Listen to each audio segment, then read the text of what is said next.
Hi everyone. Welcome to another live stream. I am so sorry that I am 7 minutes late. I am really, really, really, really sorry. What made me a little bit late is that I just started downloading the video I'll be using that I'll be reacting to.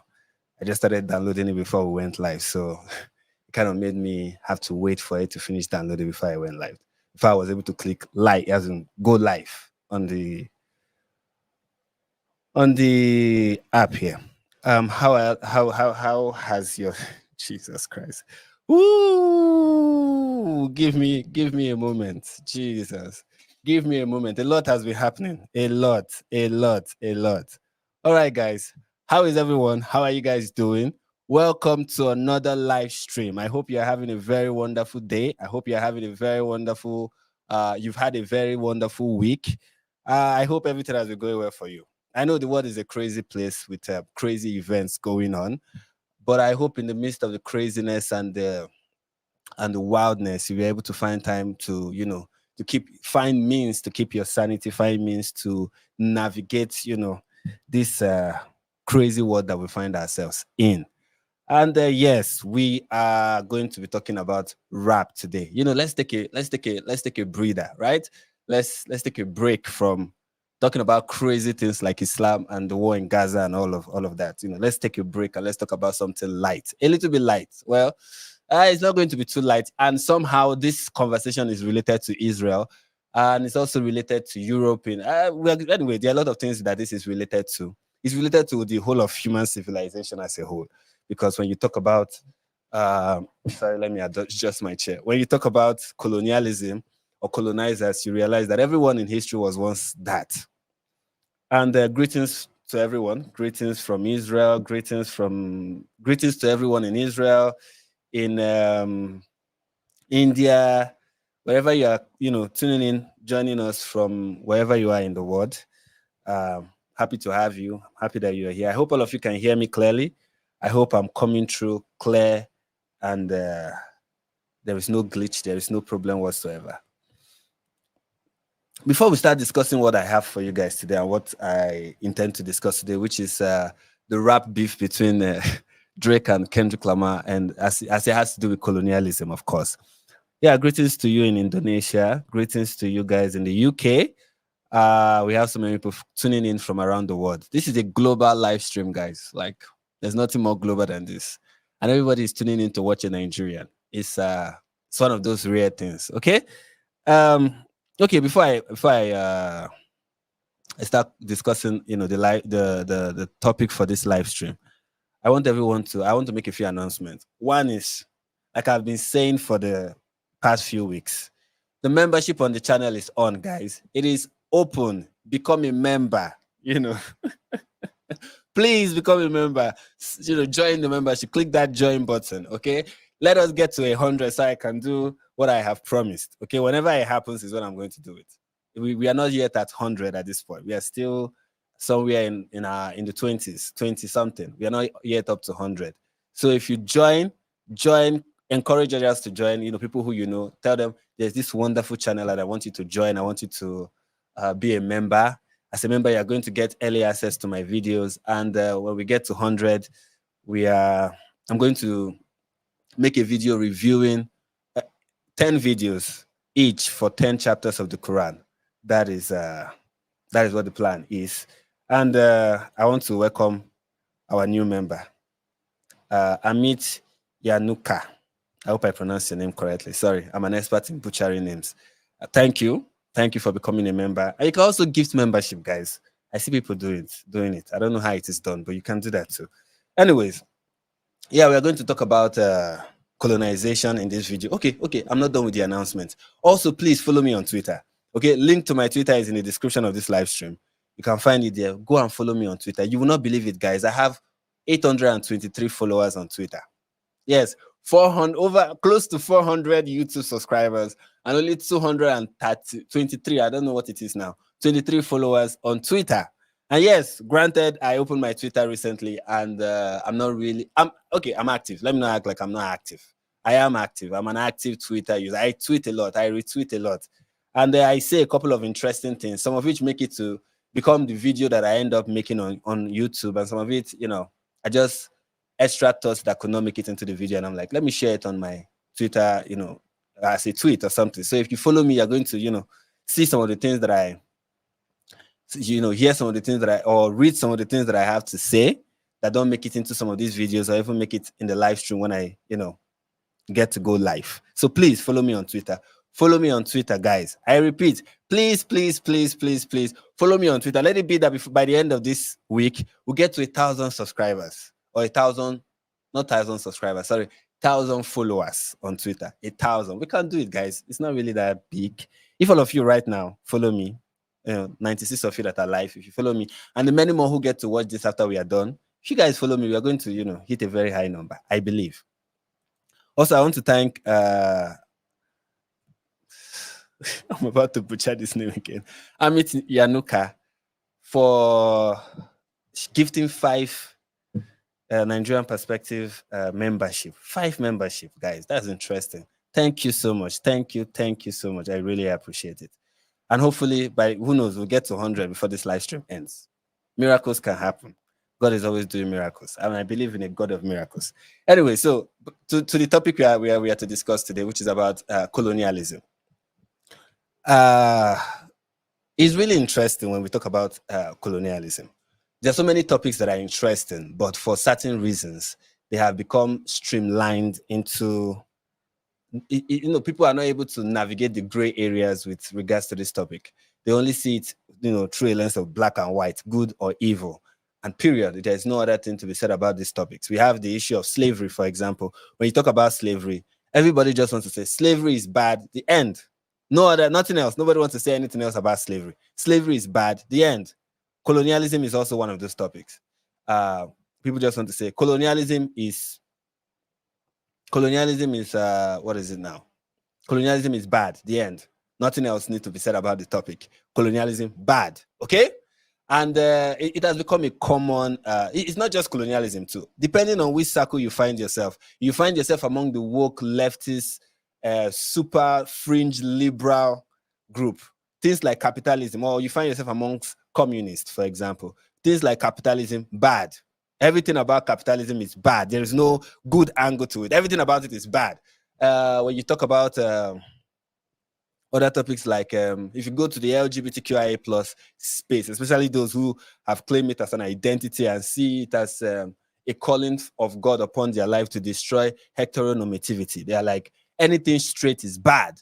So there's always this view amongst people that anything they don't like is just bad. There is nothing good about it. It is bad completely. And anyone who engages in it is evil, despicable, should not be celebrated, talked about, should be scorned, should be seen as a terrible person, should not be celebrated in any way. That is how colonialism is being viewed. And under that climate, it is possible for someone like Kendrick Lamar then to say something negative about colonialism, and people see it as,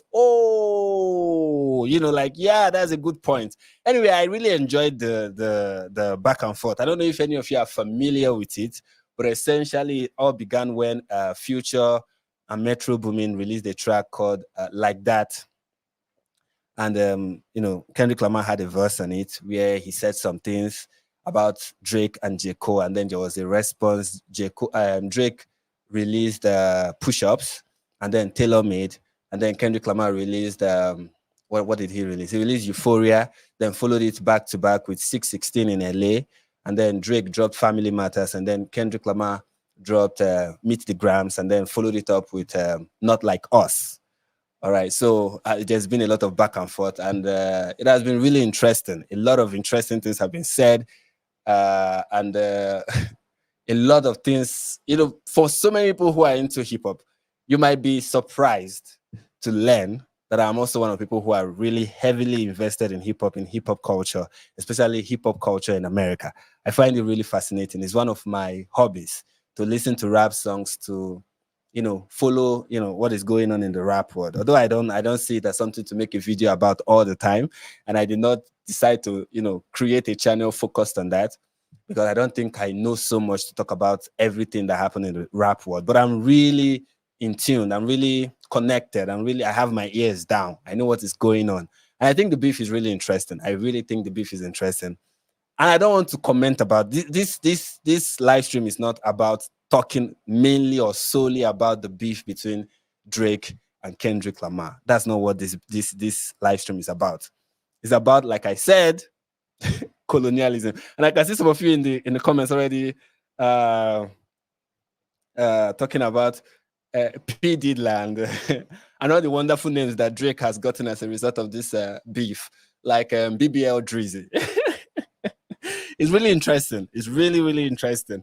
And I think one of the failures of Drake is that he did not give people quotables. He did not give people things to quote. Kendrick Lamar did give a lot of quotables. There are so many things Kendrick Lamar said that are quotable, that are memeable, if there's such a word like that, that are catchy. People can repeat it. They are lines that people are going to remember for a very long time. Maybe until something remarkable happened in the hip hop scene, and then people forget about this beef, maybe for a temporary period. But forever, this is going to be talked about, and so many of those catchphrases, those names, are going to resurface. They are definitely going to resurface. BBL Drizzy is not something that is going away anytime soon. People are going to call Drake BBL Drizzy for a very long time. People are going to that line, A minor, is going to is going to stay with Drake for a very long time. I mean, and I guess that's the genius of Kendrick Lamar. Although many people, including myself, was expecting Drake to deliver to come up with such catchy phrases, such quotables. I thought that was something he was good at, but in this beef, he was not able to do it as much as Kendrick could. In fact, it is arguable, it is suffice to say that Kendrick Lamar won Drake at his own game. Like, a game that Drake was good at was what Kendrick Lamar won him at. So it kind of, although the beef is not yet over, but for now, it looks like it is basically done. In my opinion, there's nothing more to say, but we'll see. So, and I think Kendrick Lamar won. Also, and I think it's important for me to state these things before we start talking about colonialism. It's not because I don't like Kendrick Lamar. No, it's not because of that. Because moving forward, I may say some things that may give the impression that I don't like him, but I do. I really do. He's my favorite artist. Like, my favorite hip hop artist is Kendrick Lamar. I think he's an artist. He's not just a rapper. He's an artist. He paints. I like artists. I like rappers that are able to paint pictures with words, that are able to make you think. They make songs that are, you may not even agree with his viewpoint, but his lyrics will make you think. They will make you think. Okay, they will. And he's able to spark conversations. That's one thing that I like about Kendrick Lamar. His songs are able to spark conversations, keep people talking about certain issues for a long period. And I think that's something that is one of his strengths. Even and it's so interesting that even in a rap beef, he's able to achieve that still, to make people have certain conversations. And yes, I do not agree with his viewpoint on colonialism. And maybe that is not even his viewpoint. That's one thing about rap beef. You get people get to say things that it may not be their viewpoint, but it is something that will be useful, or a viewpoint that will be useful in attacking or discrediting their opponent. Maybe that's what it is for Kendrick Lamar. We will not know. But if we are going to take what he said in his song about Drake, that it has to do with colonialism, then we'll come to the conclusion that he has a wrong view on it. As far as I'm concerned, I think his view of colonialism is kind of not correct, and it's kind of off-brand for Kendrick, because he's somebody who is able to give a nuanced view on certain things, a very nuanced view, in-depth, thought-provoking view. But his view on colonialism, yes, he kind of gave a history lesson, to follow his view. But like you can say, you can agree with the premise and disagree with the conclusion. And in my view, and for me rather, I agree with the premise, I disagree with the conclusion. And we are going to look at a video. A professor, a history professor, also I think he's also a French professor, something like that. He did a breakdown of certain things that we have said in the beef, and he said something about the line by Kendrick Lamar that had to do with colonialism, and he gave a very balanced, I think, a balanced view on the subject that we are going to look into, and then I'm going to give my thoughts. Okay. And I've been saying a lot of things, right? I have been saying a whole lot of things. But first, let's go to the line that has to do. Let me share my screen and let's go to the line that has to do with colonizers from uh, from Kendrick Lamar, right? Let me share my screen.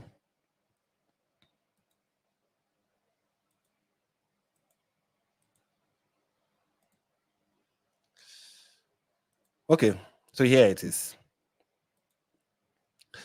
Let me zoom in so you guys can see it.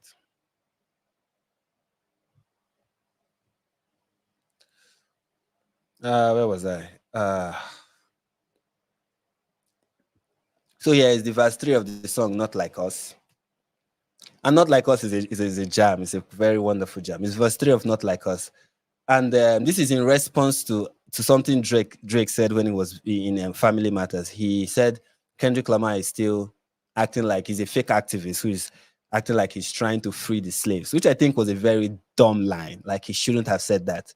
Like Drake should not have said that. That's not what Kendrick Lamar is trying to do. Yes, he's an activist, but he's not trying to free the slaves. I think that was very dumb of Drake. Like that was dumb. He shouldn't have said that. He definitely should. Whoever he has many ghostwriters, and whoever wrote that line for him, he should fire that person. He should fire that ghostwriter. Maybe that's probably the mole in his team that Kendrick has been telling him about. He should really fire that guy because that is a very bad line.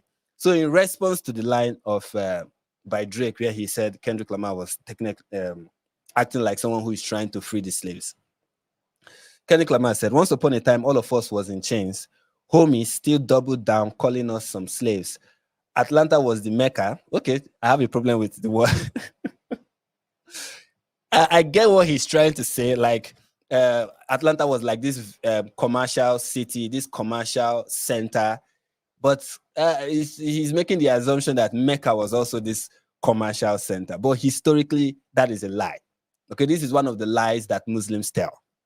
One of the numerous lies that Muslims tell. Historically, there is nothing to back up the claim that Mecca was this huge center for commerce in the Middle East. It was never the case. Many maps by ancient people in ancient times talking about the Middle East did not even include Mecca. Mecca was an unknown desert. It was. It was Muhammad and the Muslims who tried to make it look like it was really this bubbling commercial center. It was, never was. Mecca is a desert, okay? It's still a desert. Mecca is still a desert. It's just that now with crude and all whatnot, people are able to make, build great cities out of deserts. That's how you have Dubai. That's how you have Qatar. That is how you have Saudi Arabia. Mecca, for the most part of history, was just an unknown desert. That's the truth. So, but anyway, we get the point he's trying to say. Mecca was Amlatla was the Mecca, building railroads and trains. Bear with me for a second. Let me put you on game. Settlers, we are using town folks to make them richer. That means settlers, we are trying to exploit the town folks of Atlanta to make themselves richer. Fast forward 2024, you got the same agenda. So he's saying essentially that Drake is also doing the same thing that settlers were doing when they came to Atlanta and were trying to exploit the native, let me not say the native, the black Atlanta residents. That's the black people in Atlanta. Using them to, it's known as a historical fact that the black people who lived in Atlanta were the people who work at the railroads to build railroads and stuff like that. And railroads were very important for commerce. And yes, they were sort of exploited. If we'll be honest, they were sort of exploited. So he said, fast forward 2024, you got the same agenda. You run to Atlanta when you need a check balance. Let me break it down for you. This is real N-word challenge. You call Future when you didn't see the clubs. Little baby help you get your lingo up. 21 gave you First Street cred. Thug made you feel like a slime in your head. The slime is a gang. Quavo said that you can be from North Side. 2 Chainz said you good, but he lied. You run to Atlanta when you need a few dollars. No, you're not a colleague. You're an effing colonizer. Ew, what did I? He said, no, you're not a colleague, you're an effing colonizer. So that's the line there. That's the line where he called Drake a colonizer. And you can see he really broke it down. He did not just throw, and that's one thing, Kendrick, that's also another advantage of Kendrick in this beef. He did not just throw insults, he elaborated on those insults. He did not just throw accusations, he elaborated on the accusations and made them look credible, make them look true.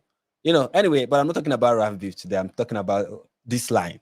You're not a colleague, you're an effing colonizer. Okay? And for so many people, this seemed to be Kendrick Lamar calling Drake a culture vulture. Right? And I don't like the term culture vulture. I don't like it because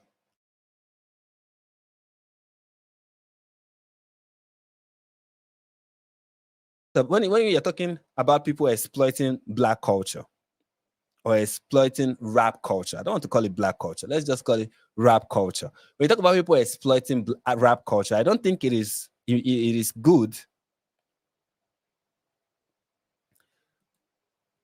I don't think it is good to say rap culture, people who are doing that are culture vultures. And the reason why I don't think that is because a vulture is somebody who preys on something that is dead, right? Rap culture is not dead. So for you to call people culture vultures, are you also saying that the culture is dead? But I get the term. I get what the term means. It means somebody who is, exploiting the culture, feeding off, sucking out. It's like a culture vampire, basically. Somebody that is just sucking the life out of the culture, using the culture for their own advantage, and really not doing anything to advance that culture, really not doing anything to really promote that culture. But you're just exploiting it. You're an exploiter of the culture. Okay, so that's kind of the accusation against Drake. And many people believe it to be true. Right now, Kendrick Lamar has done a good job of convincing people about some things that they otherwise did not really think themselves. Maybe we are not thinking this about, okay, some people we are, but most people we are not. They just saw Drake as, yeah, he's a good rapper. He makes songs like the same kind of song that Future make, the same kind of songs that basically every other rapper makes, right? Nobody thought too much about it to say, oh, this guy is exploiting the culture, because, okay, Drake may be mixed, but for the most part, people see him as Black. So by virtue of being Black, who's going to say he's exploiting the culture? Will you say the same thing about someone like Eminem, for example? Is he also exploiting rap culture? Will you say the same thing about rappers like Logic or someone like what's the name of this? I don't know if I'll call him a rapper now, but it's kind of like a singer. What's his name? He sang Motley Crue. What's his name? I've forgotten his name, but he's a white rapper. Post Malone, yeah. Are you going to say the same about Post Malone? Are these people culture vultures? Is the same thing, can the same thing be said about somebody like Macklemore, who I don't really like? Is he also a culture vulture? These are kind of like the questions that come to my head when you talk about this person is exploiting the culture. There are so many white rappers that there's so many people that are exploiting. I would say they are exploiting hip hop and have turned hip hop into something that it was not originally. And many of those people are Black rappers. People who have dumbed down rap, made it so commercial, made it so about drugs, gun violence, and all whatnot, and women. Yeah, for the most part, Black rappers. And Drake is not doing anything different from what they are doing. If rap culture has become something that glorifies evil, that glorifies the ill in society, it was not Drake who did that. It was other Black rappers who did that, not Drake. Drake just hopped on the bandwagon. He did not create the problem, and he's not trying to solve it. Anyways, so that's kind of like an introduction to what all of this is about, and why the accusation is floating, and why it is sticking, and why we are talking about it today. It's a rap beef. This is what was said in the rap beef, and now we have to talk about colonialism. Now we have to talk about what it means to be a colonizer. And I want everybody to know that your ancestors, each and every one of us, your ancestors at one point were colonizers. Okay? I know today colonizers are seen as Europeans. Like, these are the colonizers. These are people who are colonizers. They are colonized. They colonized Africa, they colonized South America, they colonized Canada, they colonized everywhere in the world, blah, blah, blah. That is what we think about when we think about colonizers. But for the most part, yeah, everyone did it. Colonization is like slavery. At one point, everybody did it. It's about conquest, okay?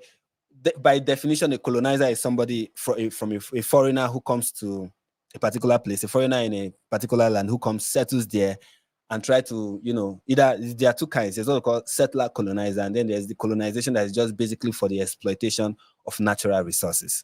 Most of us, our ancestors, were settler colonizers, and for sometimes they were exploitative colonizers. Okay, there were people who, how it usually happened in the past, and still how it happened under European colonialism, is that you wage war against a particular group, a particular country, or a particular kingdom. You conquer them, and then you exploit them afterwards. They either pay treaty to you, which is kind of like an economic exploitation when they pay treaty to you, or you collect certain natural resources that they have, you govern them, you install the king you want, you install the ruler you want. Sometimes you even settle there. And some people do, some colonizers kind of systematically or gradually try to wipe out the original occupants of a particular land. And then, they do that through migration and also by like systematically wiping out the people who are existing there, or they do that by transforming the culture of people. There are many variations of this, but the fact is, many people did it. Okay, many people did it. It was a common practice in ancient times. Okay, it was done. It was the rule of the day. It was the game. Okay, before we had capitalism, the way people became rich by being soldiers. Okay, was by fighting in battle, going to places, raiding villages. The Vikings did it. The Arabs did it. The Greek civilization, they did it. When we talk about Alexander the Great, that was a colonizer. Okay, that was a colonizer. Everybody it was a game that everybody played. In Africa, we kind of did it in our own little way. You have, for example, in Africa, in Ghana, West Africa, you have the Ashanti Empire. You had like little communities with their leaders and stuff like that. And of course they waged war against each other, and sometimes they had period of peace, but they were just, small little communities like that.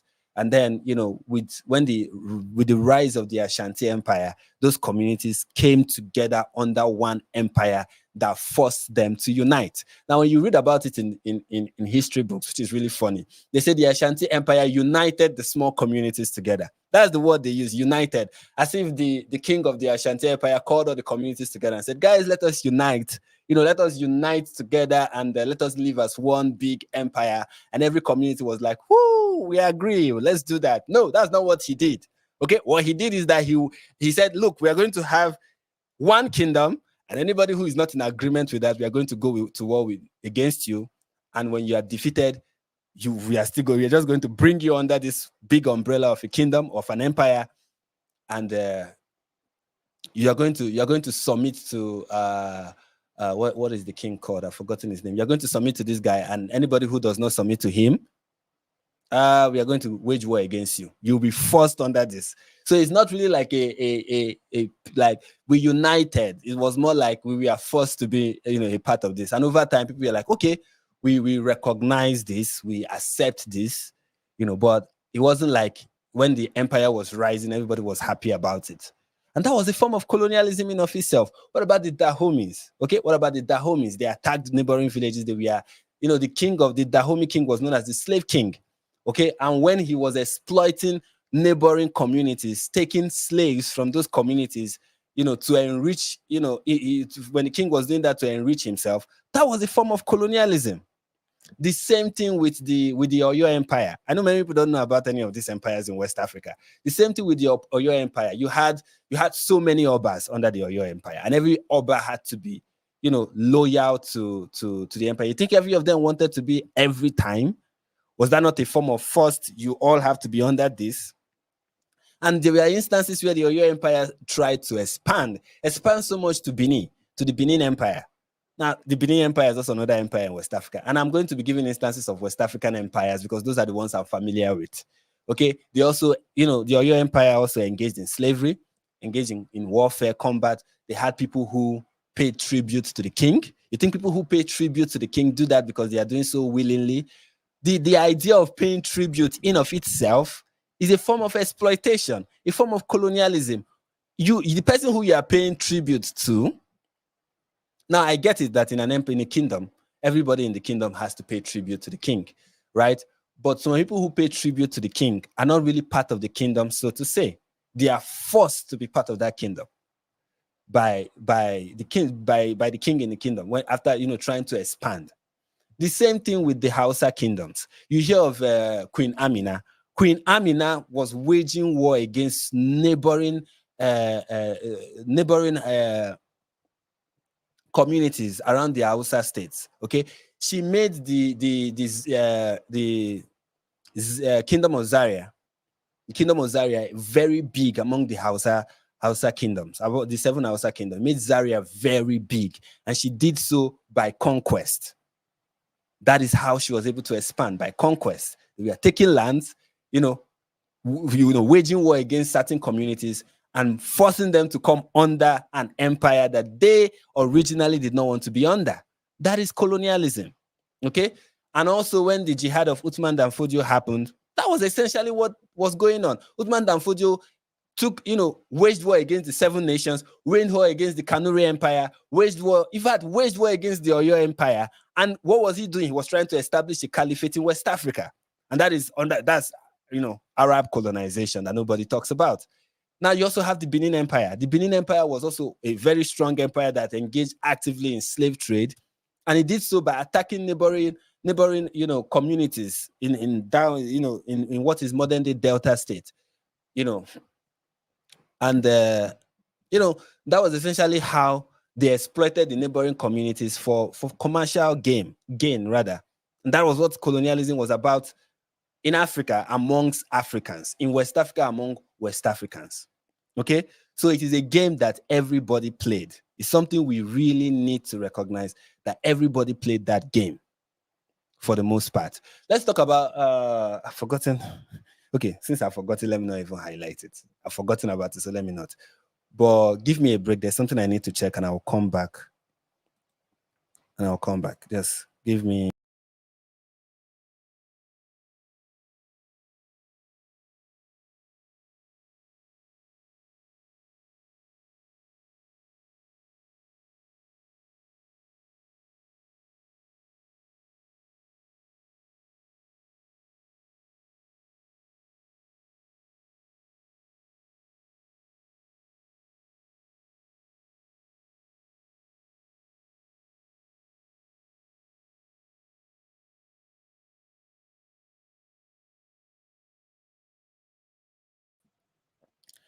All right, I'm back.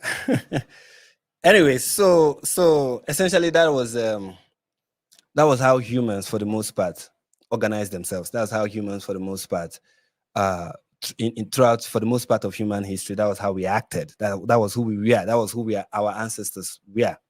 Okay, they were conquerors. Okay, and if the game of the ancient world, if the game of the ancient world was conquest, and the colonizers were the winners of that game, is that a bad thing? I don't know if you understand my question. Now, for example, just that is how I see it when I think about the idea of colonization, because people always talk about the evils that accompanied it. And let's not make any mistake. Okay. I am not in any way, shape, or form justifying the evils. There were evil things that were done by colonizers. Okay, they were evil things. In some instances, you have people, many instances, you have people sold into slavery. You had people, especially by the Arabs, women become sex slaves. Many of them were raped. there were terrible things that were done by colonizers, like King Leopold of what's his name, of Belgium, and what he did in what was it? Let me be sure. Let me be sure. King.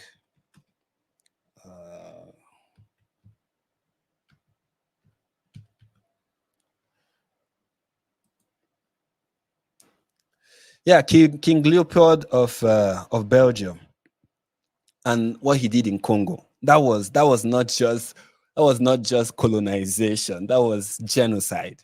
Okay, so many colonizers were genocidal, right? What they were they were eradicating like the local population. They were eradicating the natives of the land. These were things that were done by colonizers. It was bad. Okay, there were many things that were done that they did that was bad. I mean, I think one of the biggest atrocity of European colonization in West Africa was what King Leopold did.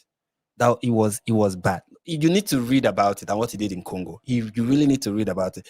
He wanted, okay, especially what he was exploiting in Congo was rubber. Right, that was what he was exploiting in Congo, and he was using the local population. Local population, we are working in these rubber plantations to exploit, to extract these natural resources. This natural resource that will be exported to Europe and used by local industries in Europe to create rubber products. You know what rubber products are, and he was terrible. He treated those people like slaves. In fact, I think these were slaves in Africa that were enslaved by a European king. That was how he treated the locals. Like, he treated them like slaves. His measures were draconian. They were terrible. That is a terrible king. A very terrible king. He will give them quotas, and if they don't meet the quota, sometimes he will amputate them. He will take their hands and make it as a chain around their neck. This man was bad. He was bad. It wasn't like his genocide was, okay, we are going to wipe out this population and replace it. No, he was just brutal. He was just wicked. I think that guy is a psychopath. I think he's a crazy person. Like, how wicked do you have to be like, I'm okay with this? And that was what the king did was very, very evil. Okay. And there are other instances of like people doing evil stuff, colonizers doing evil stuff. And a good classic example of that, we are the Arab colonizers. Yes. You think you people are going to escape my wrath in this video? No. Any opportunity to dunk on you guys, I'm going to take it with both hands, mother. Okay, I almost cursed. I almost said the M word. Okay, but the Arabs were brutal. The Arabs were brutal, guys. Let me tell you instances of what the Arabs did. Okay, first of all, we all know they had sex slaves. Okay, the Arabs had sex slaves. And we know what was the brainchild, what was the ideology behind their conquest was Islam. The aim was to spread Islam. So it was not just an Arab colonization. It wasn't just Arabian colonization. It was Islamic colonization. That was what it was. And the rule of that colonization was dictated by the Quran and the Hadiths. Okay, that was what dictated how it will work. So you'll be forced to convert to Islam, and if you don't, you know what's going to happen, ladies and gentlemen? You're going to be killed. It happened. Okay, and I know people don't know this about they don't know this about the word genocide. But do you know that genocide is the eradication of parts or whole of an ethnic, national, or religious group? Ethnic, national, or religious group. When you try to eliminate in part or as a whole an ethnic, national, or religious group, that is genocide. Many people talk about the ethnic and the national, but rarely people talk about the religious. Rarely people realize that when you try to eradicate a religious population and there are many ways to do this, you try to do this by forced conversion, by killing those who do not convert, okay, by trying to capture the young ones in this population and get them to convert forcefully, that is genocide. Now, of course, when you don't use force, when you're like, when it's willful, it is not genocide, of course. When you try to, proselytize and try to evangelize, that's not genocide. But when you use force, when you use military action to achieve this, that is genocide. And that is what the Arabs did. That is what the Muslims did. The Muslim conquerors, that is what they did. That is how Islam was able to spread. It didn't spread because it didn't spread the same way Christianity spread in Europe. For the most part, Christianity was an idea, or a religious idea, let me say, that most of Europe bought into. They bought into. Yes, of course, there are some instances of the use of force. I'm not going to deny that. But for the most part, it was people willingly accepting it. That was how it was able to spread in Nigeria. People willingly accepted it. That was how it happened, right? But that's not the case in Islam. In Islam, yes, you have to force people to convert. I know people always bring up that verse, there's no compulsion in religion, but that does not apply to Muslims. Okay? That does not apply to Muslims. And the Muslims, we are for the most part genocidal. They were genocidal in their conquest. It was a genocide. If they were not able to achieve genocide, they do ethnic cleansing. If they are not able to do that, then they make, especially if you are a Christian or a Jew, you are made a dhimmi, you are made a second-class citizen. That was what the Arabs did, and they had slavery. Okay, they had slavery for the longest. Unlike other civilizations that had it for a brief period, the Arabs had it for the longest period, and they were not even willing to end it. And for the most part, in parts of North Africa and in places like Yemen, slavery is still ongoing. Okay, because slavery is a part in Islam that on what ground are you going to eradicate it? On what are you not eradicate? On what ground are you going to abolish it? On what ground are you going to abolish slavery Islamically? I don't know if that makes sense, but that is it about Arab colonizers, right? That is it about Arab colonizers. They committed many atrocities.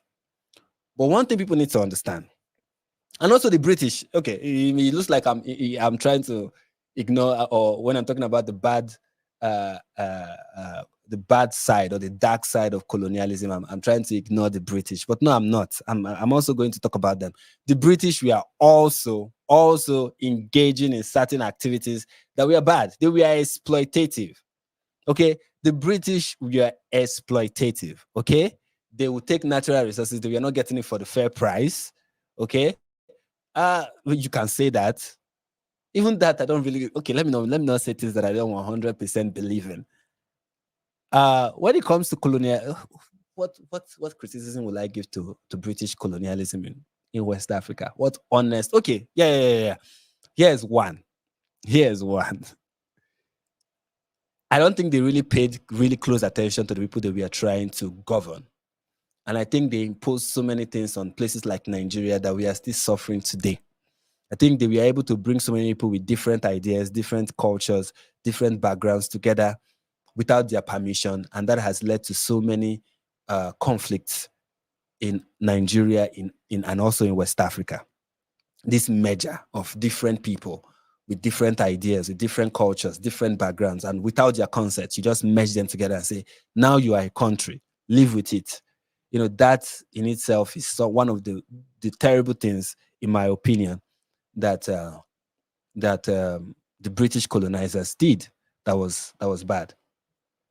And also there were other things that they did that, we are just questionable, really, really questionable. So with that being said, we need to also talk about the good part of colonialism. And to talk about that, we are going to watch a video. I'm going to watch a video by, I don't know the name of this professor. I tried to remember his name, but I just keep forgetting it. I don't know his name.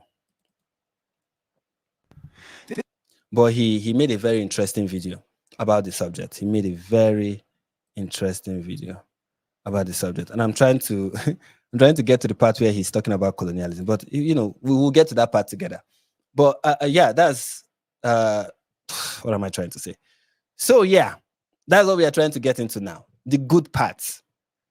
And I think this is a conversation about things like colonialism that people don't often focus on. They often they just talk about the bad part and then they end it. They talk about what King Leopold did and then they end it and they're like, yeah, give us reparations. And also, yeah, please, let it not be said that I did not mention this during this live stream. One of the colonizers that we are terrible, very, very terrible, we are the French.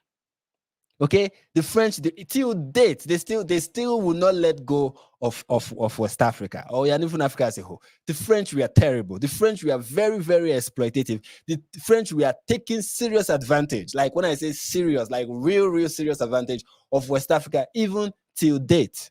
They will not let go of West Africa. Their goal is they don't want an equal bilateral, equally beneficial relationship with West Africa. For some reason that I don't understand, that does not seem to serve the French interest in West Africa. A mutually beneficial relationship is not in there like that. They don't have that on the table. It is just exploitative, purely exploitative. We are going to constantly, continuously, vehemently, aggressively take advantage of Francophone West Africa. Exploit it.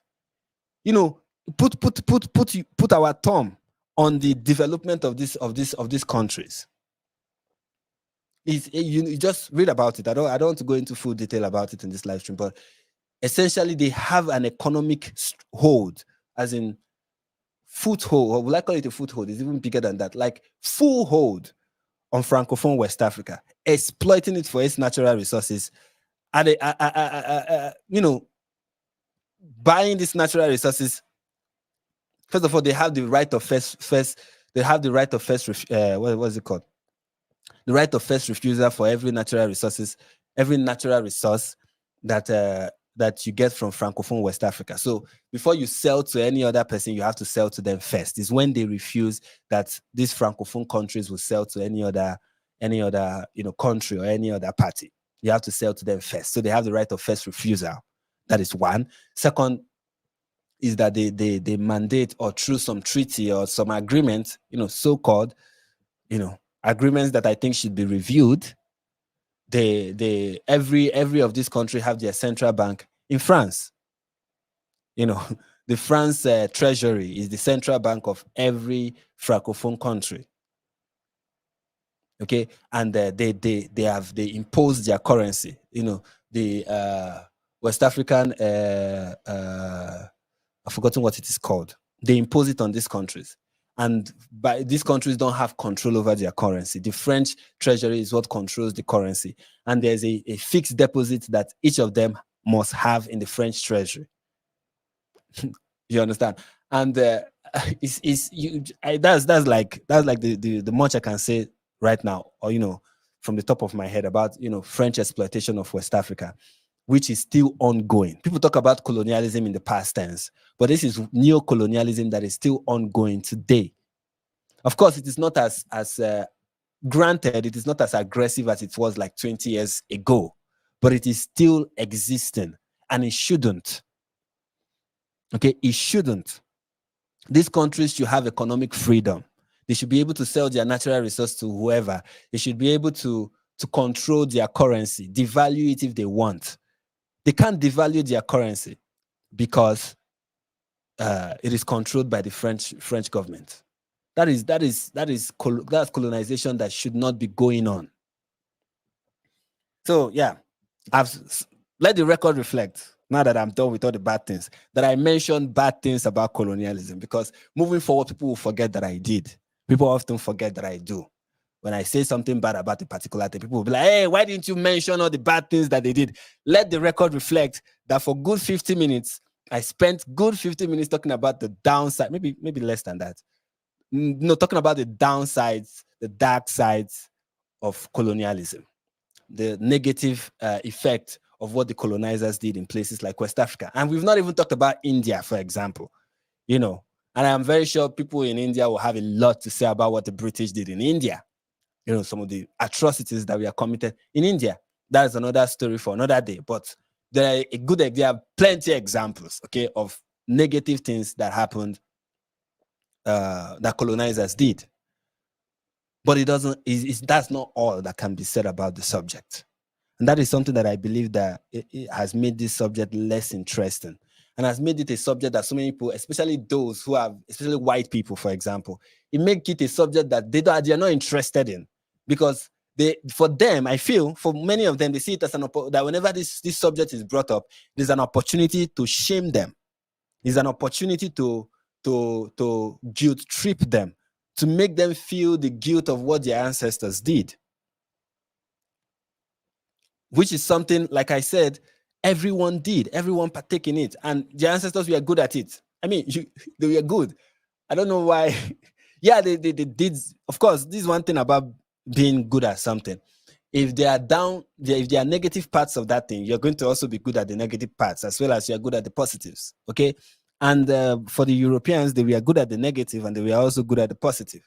That is just how it is. Okay. When you are such a superpower, a strong empire like the British Empire, for example, you're going to do a lot of good things and you're going to do a lot of bad things.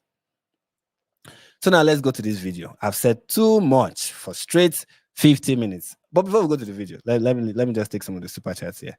And also, yeah, we don't have any, guys. We don't have any, except for I'm going to butcher this name, so let me not even try. Thank you so much for the super sticker.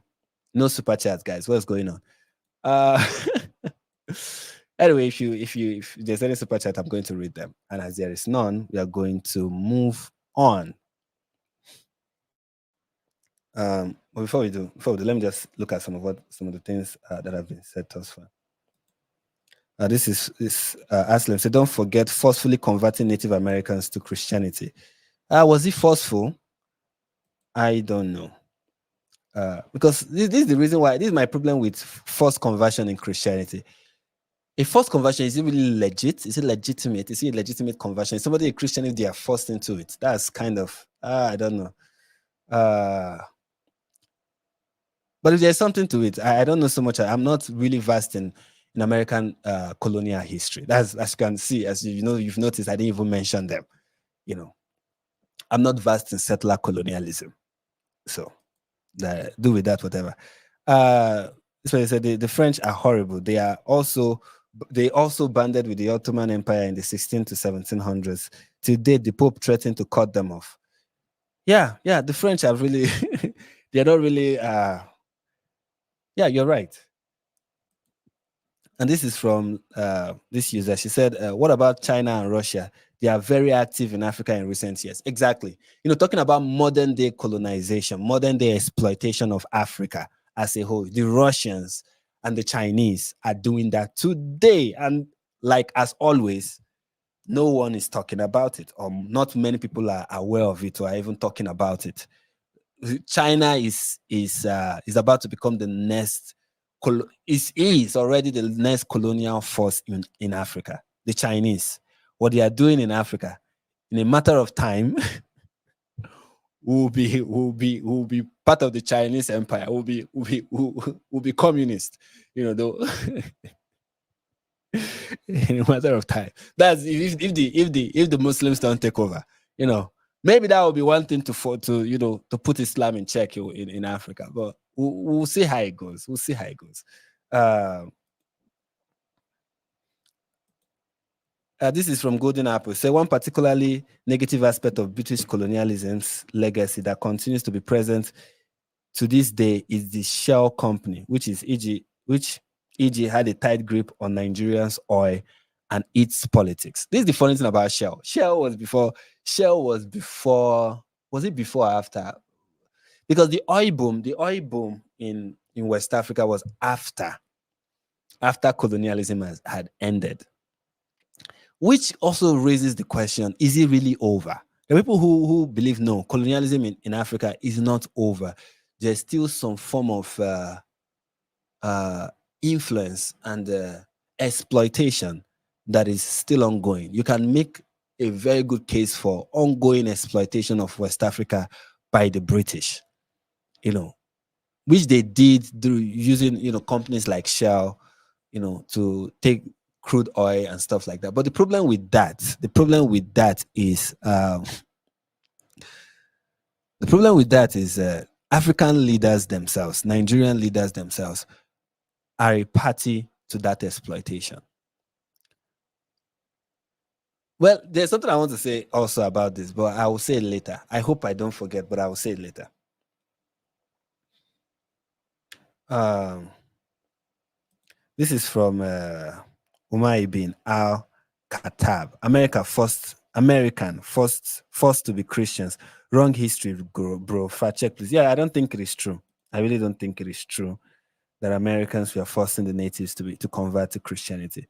I really don't think it is true. And this is a super chat. Thank you, Jess. I was looking forward to it. Hey Frank, I love your channel. I want to gift, but don't want trolls getting. Sorry, trolls. YouTube randomly chooses.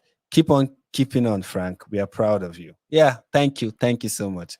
Thank you so much. And yeah, I'm proud of you too. I was talking to a friend of mine and I was like, you're my number one fan. This is from Ahmed Alin. He said Christianity went to Africa with the Bible in one hand and a sword in the other. We are going to talk about this, okay? Ahmed Alin, we are going to talk about this. Why this is one of the things that critics of European colonialism in Africa say. They came with Bible in one hand and they came with the sword in the other. We're going to talk about that. I hope I don't forget this. I hope I don't forget this comment. We are going to talk about it and you're going to see how untrue that is. Because people merge the missionaries with the colonizers. They make it look like they are the same when they are actually not the same. The missionaries and the colonizers, we are not the same. As a matter of fact, the missionaries came to Africa way before the colonizers, and they really tried to establish Christianity in many of these West African communities. Okay, and yes, when colonialism was on, the colonizers helped in the spread of Christianity because it was beneficial for their rule in places where it was beneficial. In some places, this is the truth. You guys need to know. In some places where the spread of Christianity was not beneficial to the colonizers, they prevented it. And an instance of that is northern Nigeria. This person who said this now, Ahmed Alin, is a Muslim. You can see from his name, or maybe I'm wrong, but that name is giving me Muslim. And I don't know if he's aware that the colonizers, the British colonizers in Nigeria, did not allow the spread of Christian missionary activities in northern Nigeria because it was not beneficial to them. What was beneficial to them was Islam. Because the North already had we'll talk about it. Hopefully, I don't know if this is the right time to talk. I don't know if I'm getting ahead of myself. But anyway, let me just say it. This is what happened in Nigeria, right? In the South, right? You had the East and the West, right? In the South, you have the East, you had the West, right? You have the Yoruba nations, you have the Benin Empire, you have the Igbo land, you had the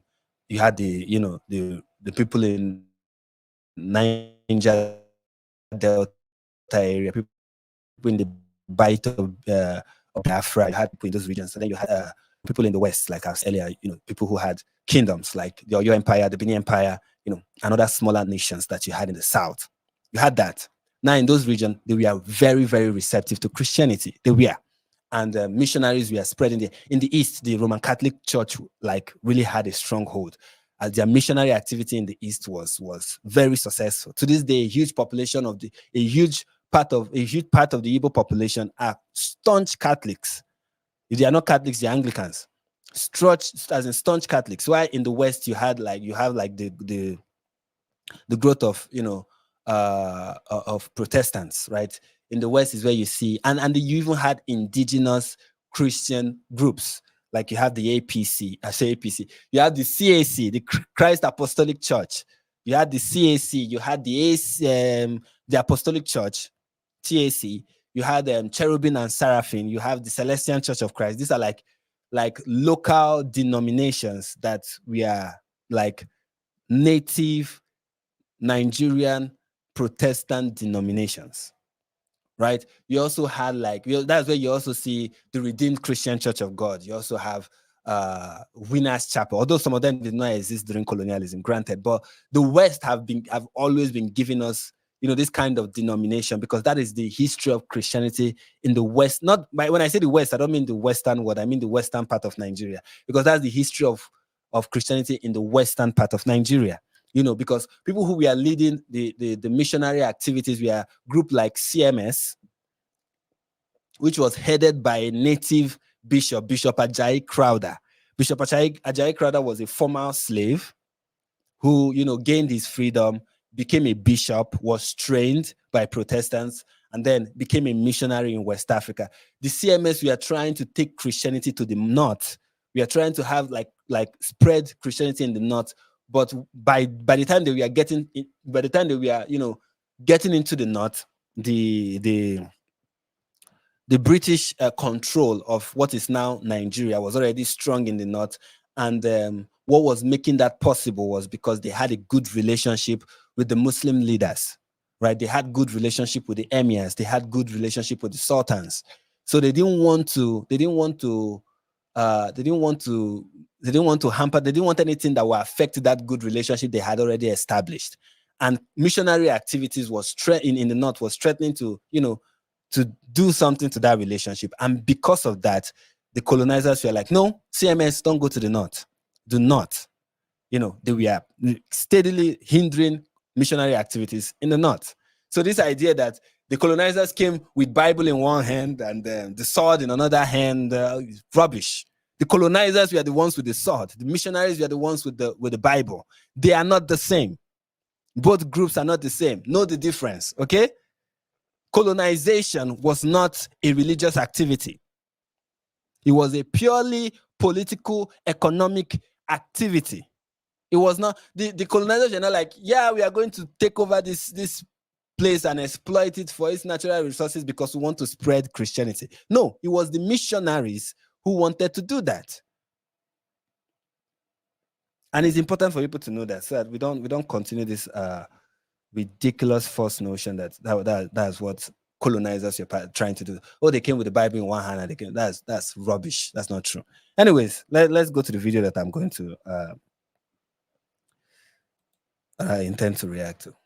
I don't know, anybody who can still remember the name of this professor should just put it in the comments. Threatening like the last. Please tell me, guys, if it is echoing. I want to know if it is echoing because it usually echoes. So please let me know if it is echoing. Clark was threatening, but essentially implying that he's going to be killed because if he goes to Oakland, Tupac's fans will be mad at him. I don't know as part of rapping. Mr. Perfect Rapper coming straight far. His video, who gets to put in the next mixtape. Here, I want next one. He has the aux. Drake can't get the aux. God's plan, dude, and catchy on purpose. And it feels to me like that's not that good of a diss. Like instead of the sixth God, calling him, and you hear popular culture history. If everybody sings it and knows it, that it's I'm talking about.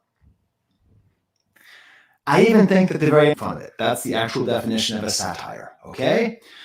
Are you doing what Drake can do? But like most good satire, it doesn't left foot right foot left. Not the story by Joe Coscarelli. It is, which was the bit about Atlanta, and it's a good song, you know?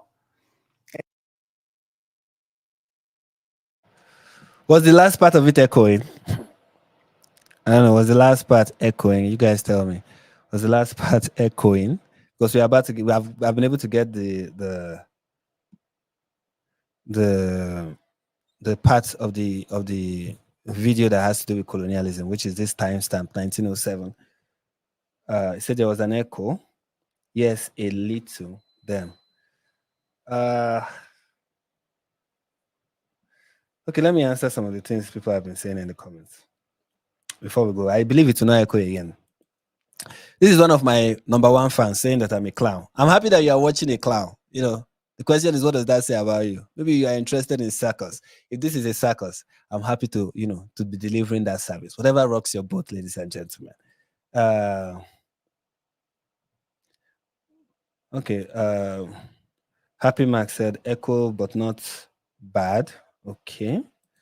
This is from Uduak. She said, as long as there's safe haven for corrupt politicians in Nigeria to hide their loot, neo-colonialism will not stop. That is true.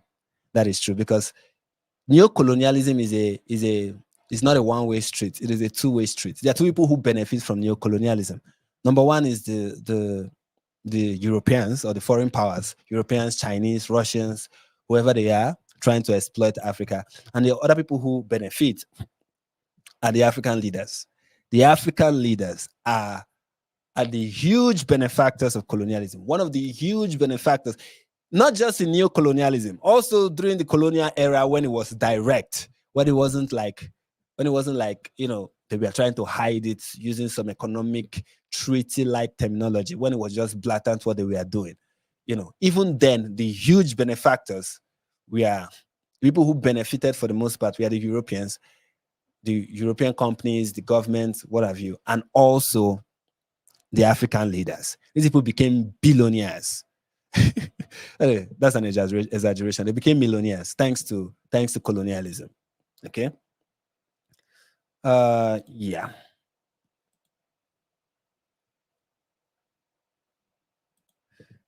Les Westman said China is graping Africa as we speak. Graping make it look like he's paints this very aggressive picture, but it's not the case. This is how the French neo-colonialism is going on. This is how it is going on. There are many ways. One is we have so many French companies in Africa. They come here, they use cheap African labor, they use cheap African resources that they get here for cheap. Let's be honest. They use it and then they produce stuff here, and then they sell some of it to the local. They do business in Nigeria. That is essentially how they do it, but they do it in such a way where they are exploiting the local population. And the government is aware of this, and they are doing nothing to stop it because they are getting something on the back end.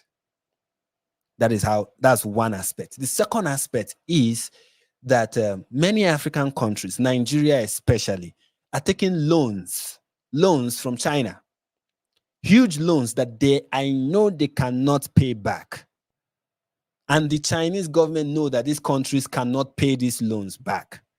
But they are taking these huge loans. The amount of the billions that the Nigerian government is owing the Chinese government is so much. And what we are doing at the end of the day is just servicing these loans. And some of this, so the servicing of the loan is also coming in form of giving them our crude. That is the form of exploitation. But you can argue, that and it's a good argument that the French, the Chinese did not come to Africa and like, oh, we will take this loan. We are forcing you. They didn't put a gun on anyone's head and like, take this loan or we'll shoot you. You use your two leg, like we'll say in Nigeria. You used your two leg and you walked up to them and you said, give us loan. And you knew you could not, these leaders know, they knew that they are not, the fact they were not planning to pay off those loans, right? They were planning, this is the loan that they will take, use crude as collateral, take these loans, and they won't use the money for anything beneficial in the country. They will just spend it as, use it to get more wives and build more houses and do whatever it is they want to do, with the money. And now, of course, nobody's going to hold them because this is a corrupt country. But as far as the country continues to exist, the country owes China, and it's now beholden to China. You are a slave to whoever you are owing, right?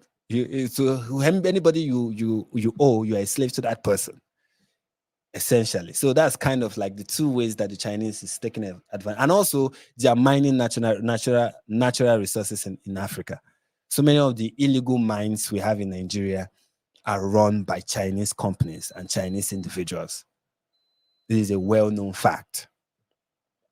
So that's how they're taking advantage of. But I won't call it, if you say graping is like forceful, it just paints the image of they are doing it by force and they are being brutal about it.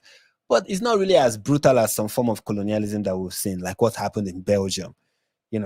It's good for us to not exaggerate in our language so that when something that merits that description comes up, it will not be that the vocabulary that we now have will not be sufficient enough to describe what we are now seeing.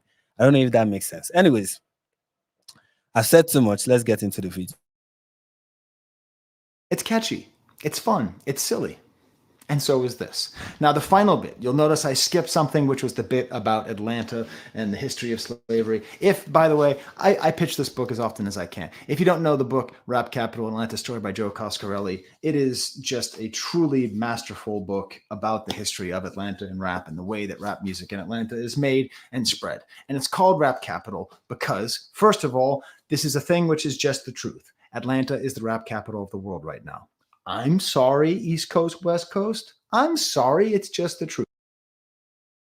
It's right. Like when it has to do with rap, if you're looking at it from an even looking at that from an economic, standpoint of rap music, rap music, yes, is an art form, but it's also a business. Business wise, Atlanta is that place that is giving people the business. When it comes to rap, it is like a if you're looking at the natural resources for hip hop is saturated, heavily saturated in Atlanta. Atlanta is the gold mine for hip hop. Yes, there's New York. Yes, there's California. Yes, it's true. You can say something about so many other parts of America, but Atlanta is the business. Okay, is where you get the rappers that are moving and doing things, where you can get connection in the hip hop world that will take you to the next level in your rap career. You find it in Atlanta. I mean, we are talking about Future. You're talking about Metro booming. You're talking about all the littles, the little this and the little that. You're talking about Quavo and the Migos, right? These are Atlanta rappers. So yes, in that sense, we are looking at where the natural resources for rap is saturated in. Going off of the theme of colonialism now, when you're looking at where that natural resource is heavily saturated, it is in Atlanta. That is a fair observation. That is a fair statement. That is not just a fair statement, a true statement. This final bit, where first of all, he calls out Drake for talking about slaves, which I think is an interesting idea, right? Even though Drake is, of course, descendant from African-American slaves himself. So again, does he have the right to say that word in that way? That's not for me to decide. I am not of the culture. I am observing the culture. Okay. Still, interesting debate. But yeah, I think that's kind of missing the point. What he's referring to here is the parts where Kendrick said Drake should not say the N-word, right? And I mean, the question now is, okay, what about people who are biracial, who are half, if you would say half white, half black, or half Jewish? In the case of Drake, half Jewish, half black, right? Are they not allowed to use the N-word? My view on the N-word is two things. Yeah, I don't like people having, I don't like this double standard that black people do with the N-word, where they're like, oh, one group should be able to say, of course, I'm able to say it, but I'm not saying it because I'm trying to be, what's the word now? I'm trying to keep it PG, like Drake said, I'm trying to keep it PG. But using the N-word and people saying stuff like certain groups should not be able to use the word, certain groups should not be allowed to say the N-word because, and then certain groups should be allowed to, that they are reclaiming it. There's this word that black people use, say they are reclaiming the insult and making it like theirs and stuff like that, whatever. I'm like, I don't buy that argument. I think it doesn't make sense to me because you are just, what I think has been achieved by this double standard is a couple of things. One, you've been able to keep certain grievances alive, right? The racism grievance, you've been able to keep it alive because of the use of the N-word and this double standard that you've created, right? You've been able to keep that alive with that. Second is that you've given power to that word. That is a word that shouldn't have the power that you have given to it. And that power is not even to your benefit, it is to your detriment. That is what you've done. Third is it has become now, which is to the white people, to the white folks, it has become a means to cancel people, right? To control people. It has, I mean, that is the part of reclaiming the word, so to say. But here's the thing about this reclaiming of the word. The reason why people get cancelled for saying the N-word is because white people have chosen to play along. I don't know if black people are aware that the reason why they are able to cancel people who use white people who use the N-word is because white people themselves have decided to play along with this nonsense. Like they're like, okay, we are going to, yeah. You came up with this standard and we are going to abide by it. If the white population is like, screw that, we're not going to do that. We're not going to play this game with you. If the white population en masse, if they are not filled with leftists, if they are filled with people who are smart people who are not guilt ridden, they'd be like, you know what? No, I'm not going to play this game. If you can say the N-word, then anybody can say it, and they're not going to get cancelled. Even if they mean it in a racist, even if they use a racist tone, even if they use the hard ER, they're not going to get cancelled. Because if you can say that word, then every other person should. That is how I see it. Should the word die? I don't know. Should people not use that word anymore? I don't think it is possible. But I think, this double standard around this should just... but of course, nobody is listening to me. I'm not the one who... I'm not the one who make rules that everybody abide by. Nobody is going to listen to me. It has become a thing, and I don't think it is ending anytime soon. So let me see what people are saying about the N-word. This is from Les Westman, and he said many Africans don't like African Americans. That's a fact. I know many people don't know this, but that's the truth. Many Africans don't like they don't like African Americans. That is so true. Like, that is so true. And for good reasons. It's not like people think, oh, it's because of jealousy. No, it's because of how African Americans behave. It is their culture. This culture that you African Americans brag about, like, this is our culture. This culture of just, I don't like it. Even I myself don't like it. I'm like, why? Of all things to become as a people, this? Do you know how people make fun of people in Nigeria, for example, who, I know you see many African artists, try to put up that image to look cool and to look pop and to look hip-hop-ish, if there's any word like that. But for the most part, I see people, I have this judgmental look at people when I see them pierce their ear, when I see them have tattoos, visible tattoos, when I see them put their hair in a particular way. I have this judgment that is just like, is this person a good, responsible person? Now, granted, it's unfair. It's an unfair judgment.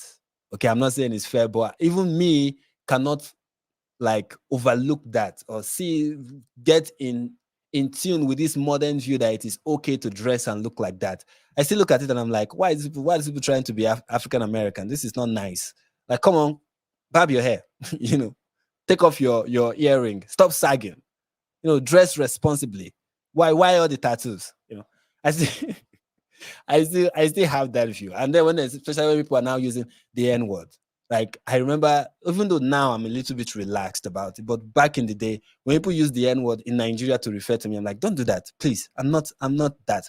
When they say I'm like, no, I'm not your dad. Like, don't use that to refer to me. I'm not that. I really didn't like it. Like, many parents, even in Nigeria, don't like when their children start acting and behaving like African Americans. They're like, why are you acting like this wayward people we see on TV?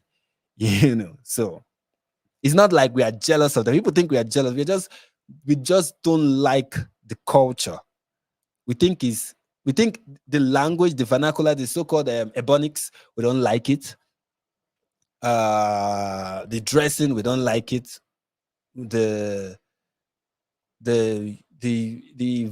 So many things about it we just don't like. We're like, nah, what is this? Essentially, most Africans are just like that when it comes to. That's why they don't like African Americans, essentially.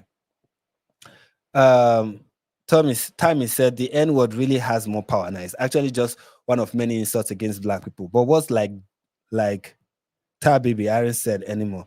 Just this one word causing so much chaos. Yeah, and here's another funny thing about the N-word. Like, if a white person uses that to, like, let me tell you guys something. I cannot differentiate. I really cannot differentiate between the soft A and the soft R and the soft A and the hard ER. I really cannot differentiate. Like, listening, I cannot tell the difference. I cannot tell when somebody is using one or the other. Also, it doesn't really have that effect on me. Like, I don't see like, oh, I've been like somebody just used the racist slur against me because they say the N word, like a white person using the N word. You know how people feel angry. I don't feel angry, and maybe because just any racist insult generally don't affect me. Like there are people who call me monkey. There are people who call me They have even been called a coon, a Uncle Tom, and stuff like that. All those racist insults. I don't. It doesn't. It's funny. I think that's funny, but I don't see like, oh, this is something that's supposed to make me upset.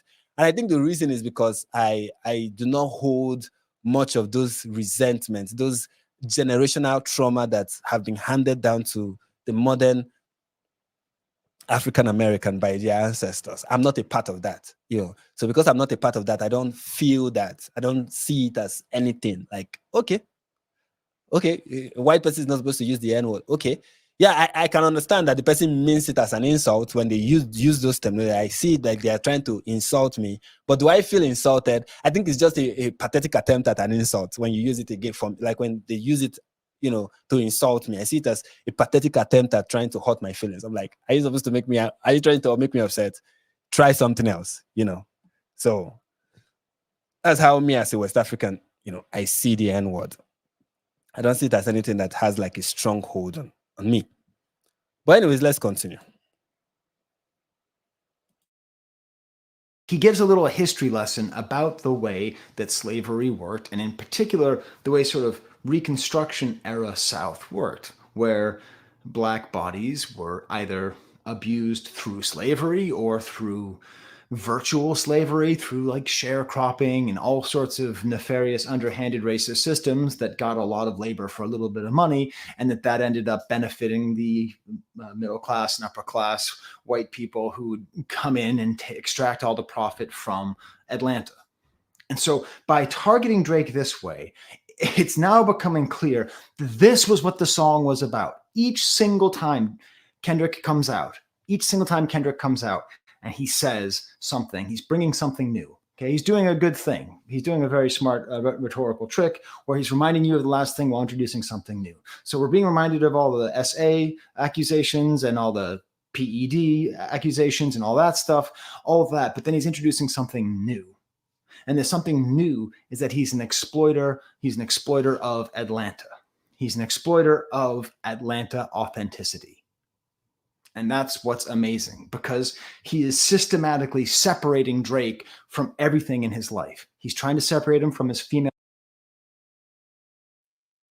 In relation to what he has said thus far, the fact that you know, so many things have happened to black people, blah blah blah, and also the fact that Drake is exploiting the authenticity of black culture in Atlanta. But before I go into that, I want to respond to something from Mr. Sa. He said, black Americans don't involve themselves in African business and culture. Why do you care about black Americans if you don't like them? Because it's interesting.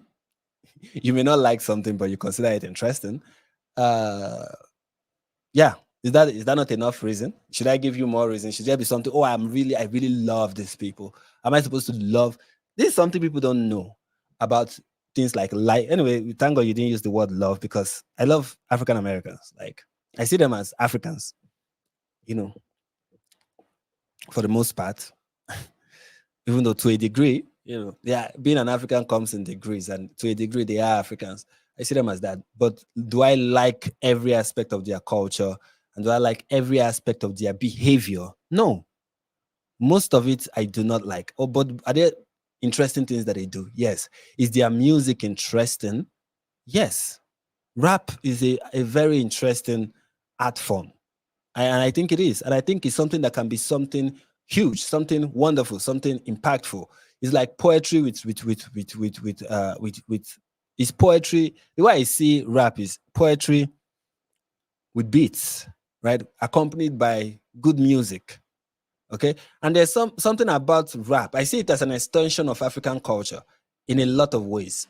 Because one thing rap, you know, hip hop essentially focuses on is the beat, right? Many Western music are not heavy on the beat, on the drums, right? They are heavy on the strings. They are heavy on the acoustics and what have you, but they are not heavy on the drums. but African music is heavy on the drums. Like most of African cultural music are just beating drums, right? The Yorubas have the talking drums, the Igbos have their own drums. So most of African music is just drum beaten. And when I see hip hop, I see it like this. This is a proof that these people still have that African essence, despite many of the Western influences that they have been surrounded by for most of their history in West African, right? In not West Africa, in Western countries, right? Despite that, the fact that their ancestors have lived in the West for a long time, they still have that touch of what I call Africanness, if I should call it that.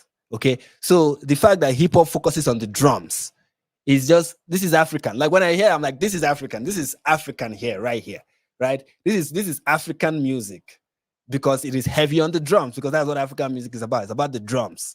Okay. And I find it interesting. And I believe that it is something where you couple that drum with poetry, which is Western. Okay.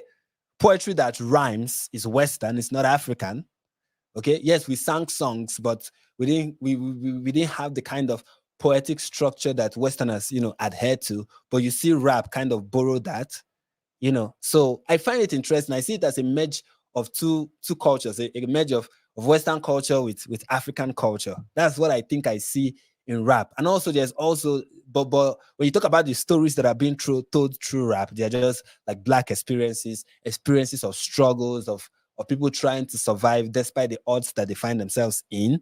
And also it has also become the glorification of violence, the glorification of sexual deprivation, the glorification of so many deviant behaviors, right? That's what it has become. Anyway, that's just me trying to answer this question here. But back to what he said, if I can remember what he said. Yes, there's something to the claim that Drake is exploiting. Should I use the word exploiting? Taking advantage of the authenticity that Atlanta can provide to an artist. And it's not just Atlanta. Drake has done this with so many forms of music. I don't know if you are aware, but Afrobeat, one of the people who made Afrobeat popular before Burna Boy, right? And before the globalization of whiskey, if I should use words like that. I don't know if any of you are familiar with this artist I mentioned, but these are Nigerian artists, and these are Afrobeat artists. But before that, there was One Dance. One Dance was a hit, right? And One Dance was Wizkid and Drake. And that was Drake. Okay. Drake put Afrobeat on the map. That was Drake. Okay. So is that a bad thing? Yes, you can say, yeah, he was kind of exploiting Wizkid, if you want to say that. But didn't that give Wizkid international recognition? Is the success that Wizkid is experiencing today not thanks to Drake? Also, didn't Beyonce do the same thing? I mean, let's be honest here. Didn't Beyonce do the same thing? And she did it in a way that I did not even like. If we will be honest, I did not like the Black is King album.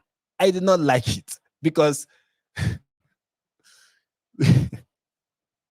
you come to Africa, you feature a lot of African artists. Your music video is filled with so many African symbolism that you don't understand. And you're trying to use it to, I don't even know what you're trying to achieve. Like, I just did not like it because many of the just like hip hop glorifies the negative aspect of Black culture. Black is King was glorifying so many negative aspects of African culture. The witchcraft that African culture is associated with was what that album was promoting in its visuals. Like the visuals that accompanied it, they were glorifying African witchcraft. I don't know if people were aware that was witchcraft that was being glorified in that. It was. Guys, it was witchcraft. I know people don't know. I remember somebody mentioning this in a video, and then there was this Christian rapper, Lecrae, saying, oh no, they don't, these are just symbols, they don't mean anything. That they're just symbols, they don't mean anything. And I was watching Lecrae say that, and I was like, will you keep quiet? To you, it may not mean anything, but to Africans, this is witchcraft. This is religious practices that are associated with human sacrifice. That is what you are promoting. That is what she was promoting in her visuals. Now, of course, the lyrics were something else, just trying to say, this is my roots, this is where I'm from. I'm trying to put my people on the map. But before I digress to talk about how I don't like Black is King, didn't Beyonce do the same thing that Jay-Z did? I mean, Beyonce talked about being African, but did not once mention one of the issues that Africa is facing. Did not talk about corruption in her album, the corruption that Africa is stricken with or stricken by. She did not talk about neo-colonialism in Africa. She did not talk about any of the issues and the problem that Africa is facing, other than to say Black is beautiful. I mean, I have no problem with it. If that is I have no problem with somebody just saying, okay, I'm going to make an album talking about the beauties of Africa. And that is it. I'm never going to make any other thing related to Africa other than this album. And I'm going to go to Africa, shoot a lot of exotic videos, trying to make it look like witchcraft is a good thing, is a cultural beauty. You can do that. It's allowed. And you can do that without talking about other issues that the country is facing, the obvious poverty, the obvious, I mean, where do I begin where do you begin when you want to talk about the problem that Africa is facing? She didn't do any of that. And is a trend, or when Black Americans come to Africa, they come to Africa to find an identity. That's what they do. They come to Africa to find for self-discovery. And after they've discovered themselves, they are gone.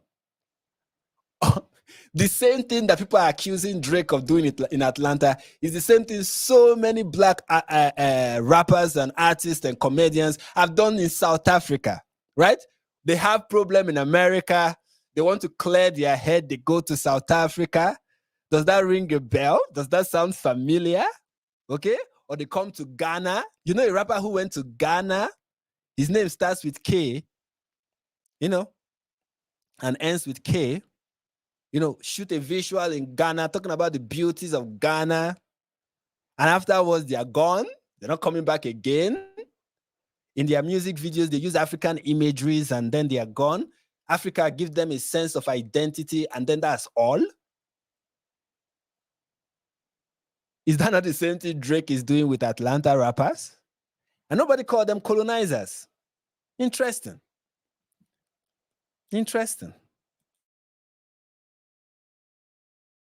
Fan base, which is the majority of his fan base, as I am to understand.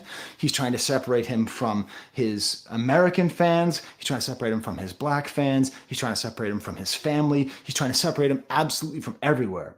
But the key, the super duper duper duper secret to Drake's success is his collaboration, his ability to work with the hottest new young people. And I've talked about this a lot when I talk about Drake. By the way, every single thing that is said about Drake could be easily said about Kanye West. Kanye West is doing the exact same thing in Atlanta. I know he was born there, but he's not an Atlanta rapper, okay? Okay?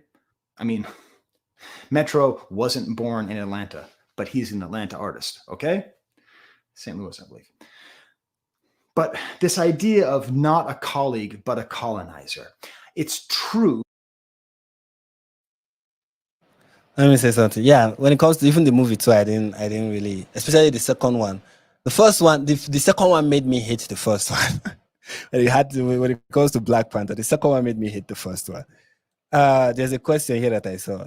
This is from Abi. It said, explain witchcraft. In the West, that's lost its meaning. Witchcraft is what they call any system that seems strange. Native American spirituality would be called witchcraft if it wasn't for liberalism. Witchcraft, I'm talking about talking to spirits. Okay, I'm talking about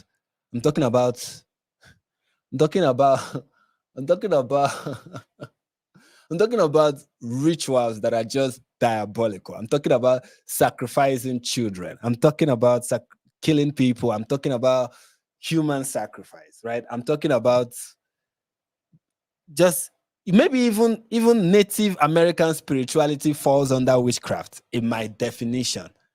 But it is witchcraft. It is talking to spirit. It is engaging in like can you imagine as a Nigerian who have experienced witchcraft? I cannot explain it. Witchcraft is witchcraft, guys. How else do I explain witchcraft? Witchcraft is witches doing crazy things, okay? Witches doing things, right? It's worship of nefarious demons. And I know so many people believe that demons do not exist. I get it. But if you stay here, if you live in this part of the world, you will confirm. Yeah, demons do exist. Like demons do exist. Nefarious spirits do exist. Don't ask me to elaborate before I start sounding like Matthew, but they do exist. They do exist. Let me see what else.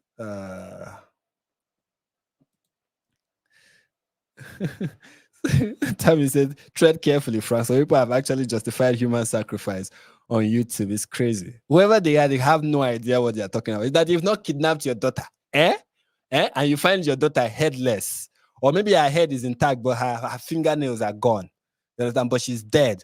Organs in her body are missing, and you can tell clearly that those organs that we are missing, we are not used for organ transplant. No, we are used for human sacrifice. Until you find that happen, and then you realize, okay, human sacrifice is actually bad.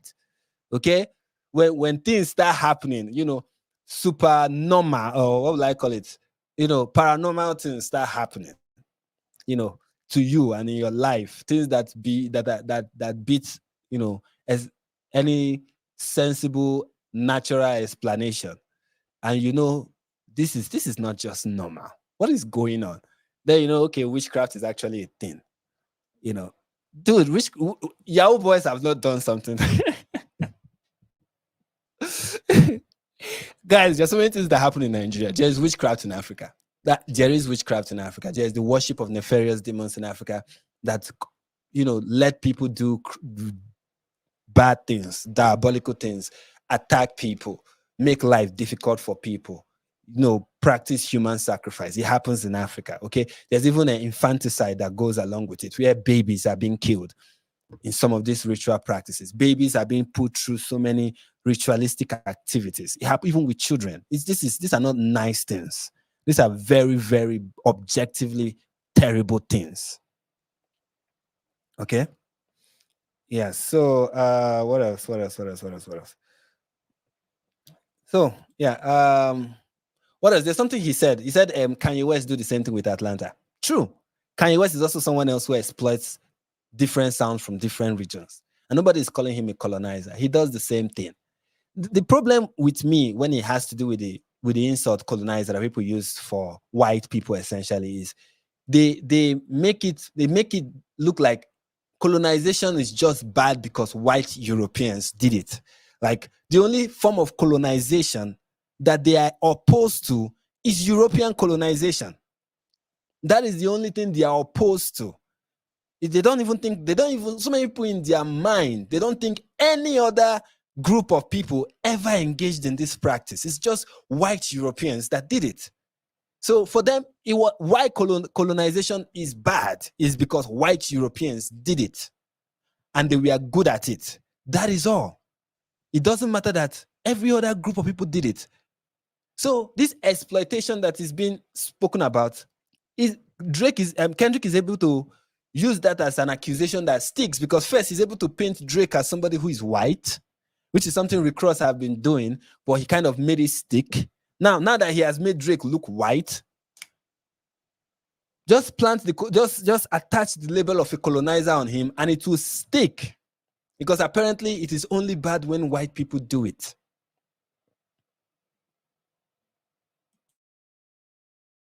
I want to make it a little bit more complex, because it is true. It is true that there's exploitation going on here, where Drake is extracting authenticity and street credit. Kendrick goes through down the line, right? That Future gave him songs that will hit in the club. Lil Baby gave him vocabulary. Thug gave him sort of gang credibility. And 2 Chainz, everybody who's worked with 21 Savage gave him street cred, all those things. it is true that Drake received a lot. But let's also address what is sometimes the complicated truth of colonization. Now, my history is largely on the colonizer side. I have Scottish ancestry, so I'm sure I was colonized by the Romans at some point or by the British at some point. But whatever, doesn't matter. I mean, it doesn't matter. But what this is making me think of is 21 Savage and Future. They were exploited by Drake, but did they get nothing? So this is where I want to quote Monty Python and the Life of Brian. There's a famous scene where we have revolutionaries who want to fight against the colonizing Romans, who are talking about how they haven't given them anything. And they keep on arguing, but actually we have gotten something. They've bled us white, the bastards. They've taken everything we've had, not just from us, from our fathers and our fathers' fathers. And from our fathers' fathers' fathers? Yeah.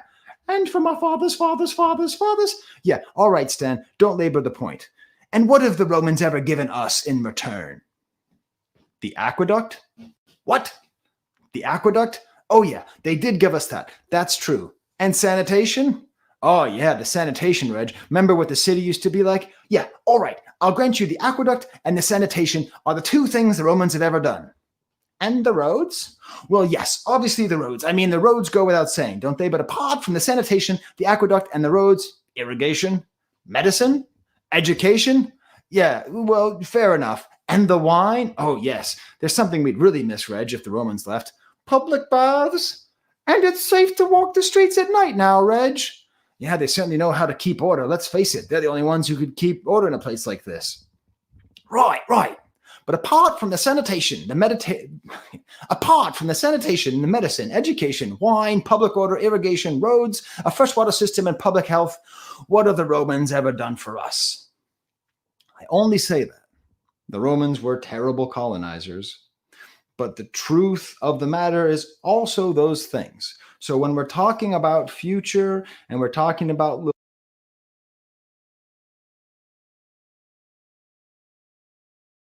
He just said the point that I wanted to make towards the end of this video, and I wanted it to come at the end. I wanted it to be the closing point, but we are not closing yet. We still have a long way to go with this conversation.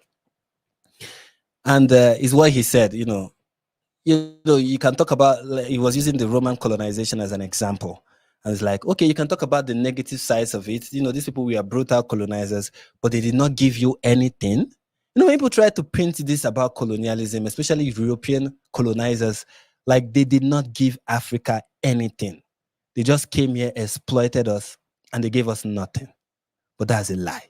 Guys, that's a lie. And one thing that I want to do in this live stream is to list the things that the colonizers gave Africa.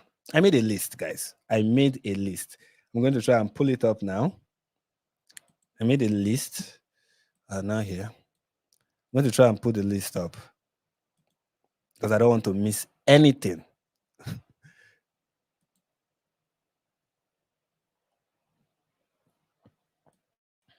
And I'll show you guys my list.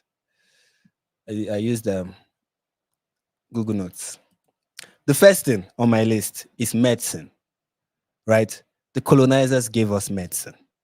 In Nigeria, in Africa, we were dying from so many diseases. One of them is malaria. One of them is, I believe that our infant mortality rate was high, even though there is no record to show how high it was. And I believe that with the help with medicine, they were able to reduce that. It wasn't uncommon. Why we had large families, back in the days, because we didn't have medicines and we didn't have medical procedures that could ensure the safe delivery of pregnant women. But colonizers came and they helped in that department. They built hospitals. They did. They gave us hospitals. They gave us modern medicines. They gave us the cure, the treatment rather, for malaria, something that we were suffering seriously from. They gave us medicine. And you can criticize them all you want. But remember that Iba, shut up. It's not a good treatment for malaria. Okay? Nigerians know what I'm talking about. They know what Iba, shut up is. Next thing is they gave us architecture. They did. We didn't have story buildings in Nigeria. I don't know if many of you are aware of that. That there were no story buildings in Nigeria in the past, especially in the south, in the southern part of Nigeria. We didn't have story buildings. We didn't have magnificent structures. We didn't have that. The colonizers gave us that. They built structures. If you live in the east, in the eastern part of the country, you will still see buildings. You will still see, and I'm not talking terrible buildings. I mean magnificent buildings that were built by colonizers. Okay? They gave us that. And not just that they gave it to us in that they built it, they also gave it to us in that they taught us how to build it. Okay? We learned architecture from them. They taught us that. We didn't know how to do that. I know people are going to say, but what about the Egyptians? What about I'm like, dude, calm down. The Egyptians are not all of Africa. And most of Africa, for the most part, didn't know how to build many of these structures. People in South Africa, many people in West Africa, people in Central Africa didn't know how to build these structures. Let us get that straight. And people who they learned it from were the colonizers. The next one is urban development. These people came, they built roads, they built bridges, they built roads, built bridges, many modern structures. We're talking about telecommunication, we're talking about electricity. We're not the ones who built those structures in West Africa. They built cities. They did that. The colonizers built cities in Africa, especially West Africa. Lagos is Lagos today because of the colonizers. One of the biggest commercial cities in Africa, Lagos, is the legacy of colonizers. And that is a fact. And they did a better job than many of our leaders today when it comes to urban development. Okay, they did very good job. Many of the railroads we have in Nigeria today, we are built by colonizers. Railroads were built by colonizers. They did that. Okay, they created urban centers. Calabar, Lagos, Port Harcourt, Enugu, Kaduna.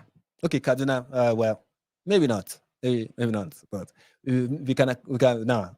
Many Kaduna, let me remove Kaduna. But I'm not saying Kaduna is not a city, but are we going to, the urbanization of Kaduna is not something that you give. Yeah, the British contributed, but Kaduna was, like Zaria was a big city before, like, let me not say big city.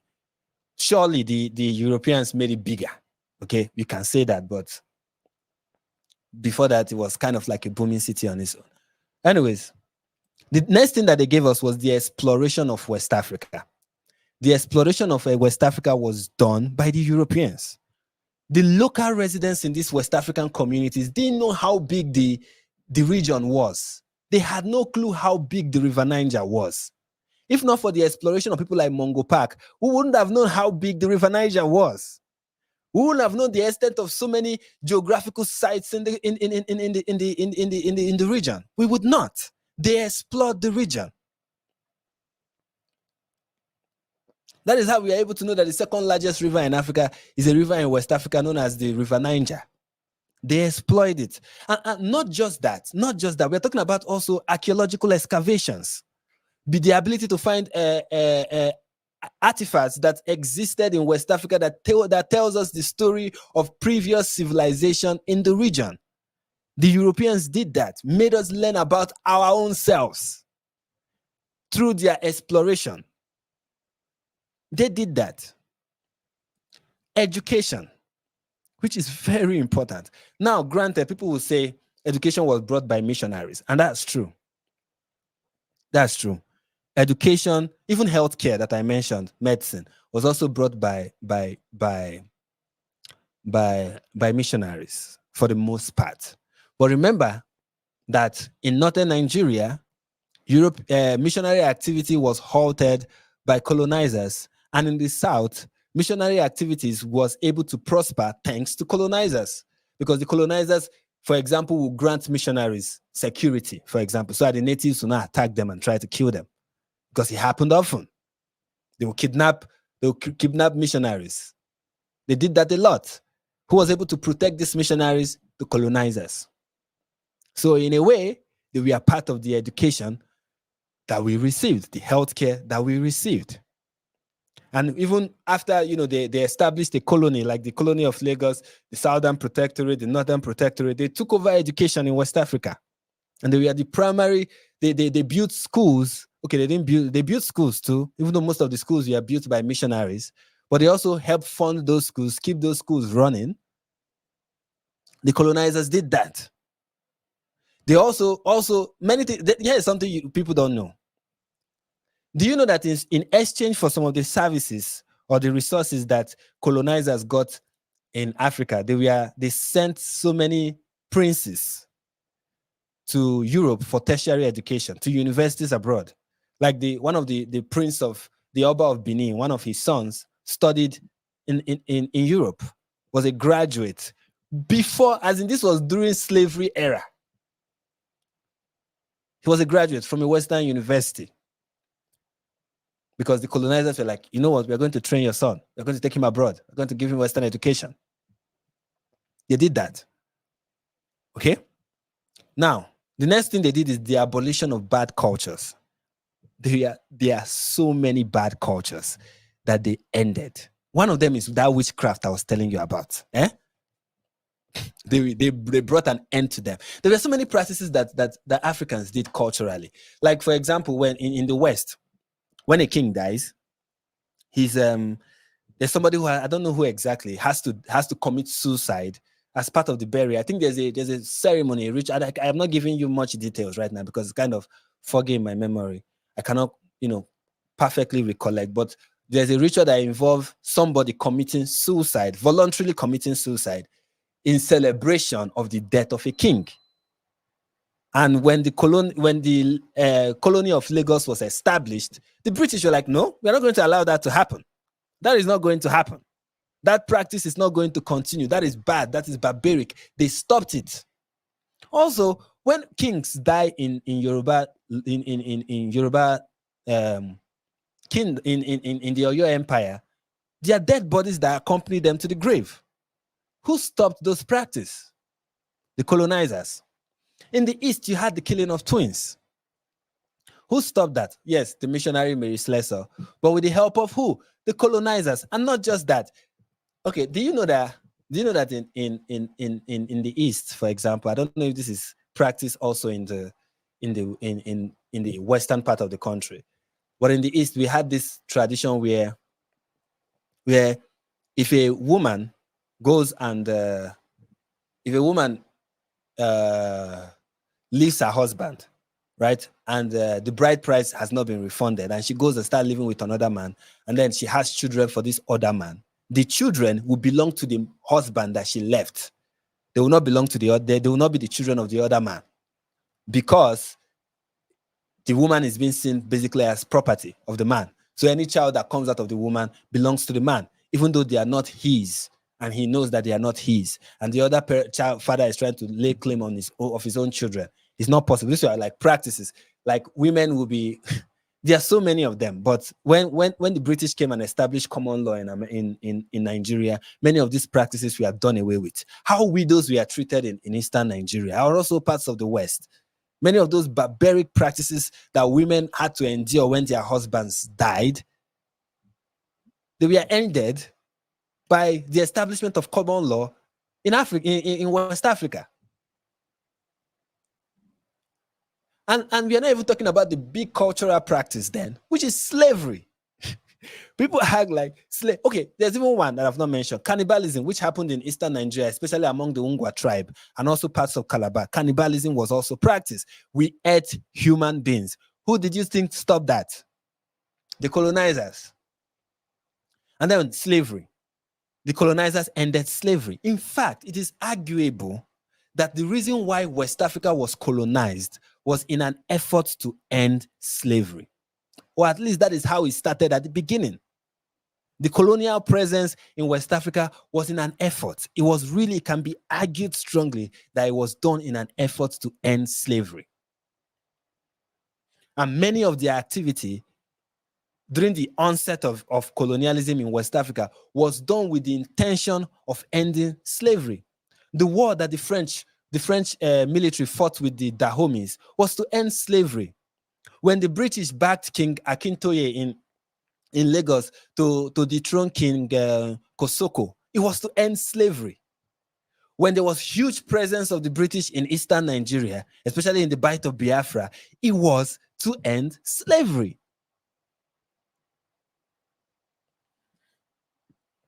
Also, the development of local industries. I want to list all of them so people can. This is not even an exhaustive list. There are many things that may not even make it to the list, but it's good to mention these things and say, look, this is what the British did.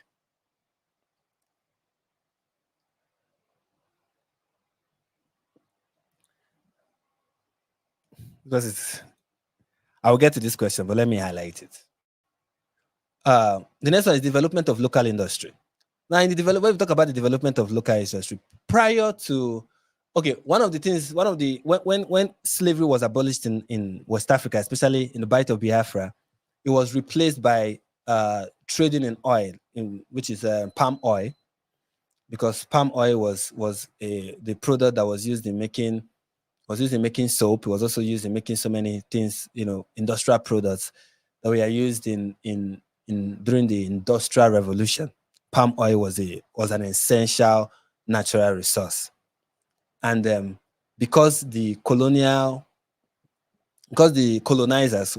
needed palm oil, and the demand for it led to the local industry, the local palm kernel or palm tree industry, or the palm industry. Let's just call it the palm industry. The local palm industry became a thing thanks to that, because prior to that, palm fruit and the products from it were just basically palm oil that was used, in the West, in the East, we just use it to cook. And also in the West, it was used to cook.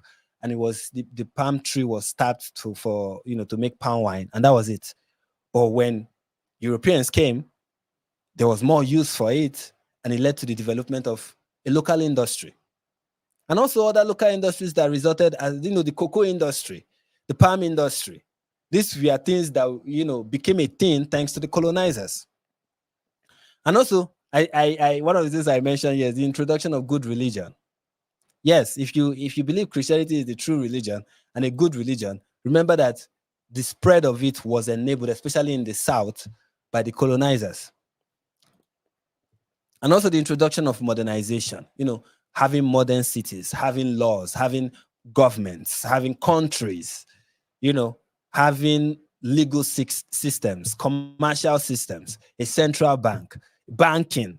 These were things that were introduced, telecommunication, electricity. These are things, like I've mentioned earlier, that were introduced by the colonizers. Also, the training of intellectuals, universities. Many people were sent abroad. For example, Chinua Achebe. Let me pronounce his name well. Chinua Achebe, one of the notable writers, and even Wole Soyinka. These people were people who benefited from the education of the colonizers. Okay? And that's a fact. Then this one, the last one on my list is for me is the one that is dear to my heart. Okay, it's the one that is the most important for me. Okay, is that they stopped the spread, or let me use the spread, the aggressive spread of Islam in West Africa. They did. Because if anybody is of the opinion that the jihad of Usman Dan Fodio was supposed to end in Ilorin, or was supposed to end in Benue, or was supposed to end in Abuja, you have another thing coming. The plan was the whole of West Africa. Okay, that was the plan. The whole of West Africa, including Igbo land, including the whole of Yoruba land, including the South. The whole of West Africa was what they want to be under Islamic rule. That was the plan of that jihad. And what made it stop was the colonizers. And that is a fact, ladies and gentlemen. That is a fact. Now to this question. Tammy said, bro, so why was Jaja of Opogbo expelled? Slavery too, or he wasn't giving them what they wanted? Tammy, come on. I'm not saying that they were not. Didn't I say earlier, in the earlier part of this video, that there were things that they did that was bad? Did I not say it? This is an instance. I did this, them expelling Jaja of Okubo, I think was because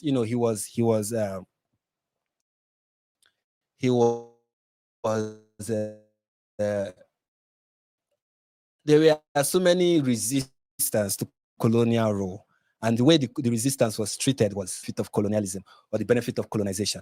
I mean, the king in Ghana, the Queen Ashantwa, I don't know if I'm pronouncing her name well, was expelled too, was put on exile to Seychelles, or is it Mauritania right now? Is it Mauritania or Seychelles? I think it's Mauritania. They expelled to Mauritania, and who else? And who else? Jaja of Opobo too. Also, the king of the Ashanti Empire was also expelled. There were so many kings too, even in West Africa, that were expelled. I remember the guerrilla warfare of Easterners, those in Port Harcourt, those in the Bight of Biafra, in their resistance of colonial rule. I mean, we have the Aba women riots. There were so many things. It goes without saying that there were negative aspects of colonialism, of British colonial rule in Africa. This is also an instance of it. It does not take away the fact that there were so many good things that accompanied it.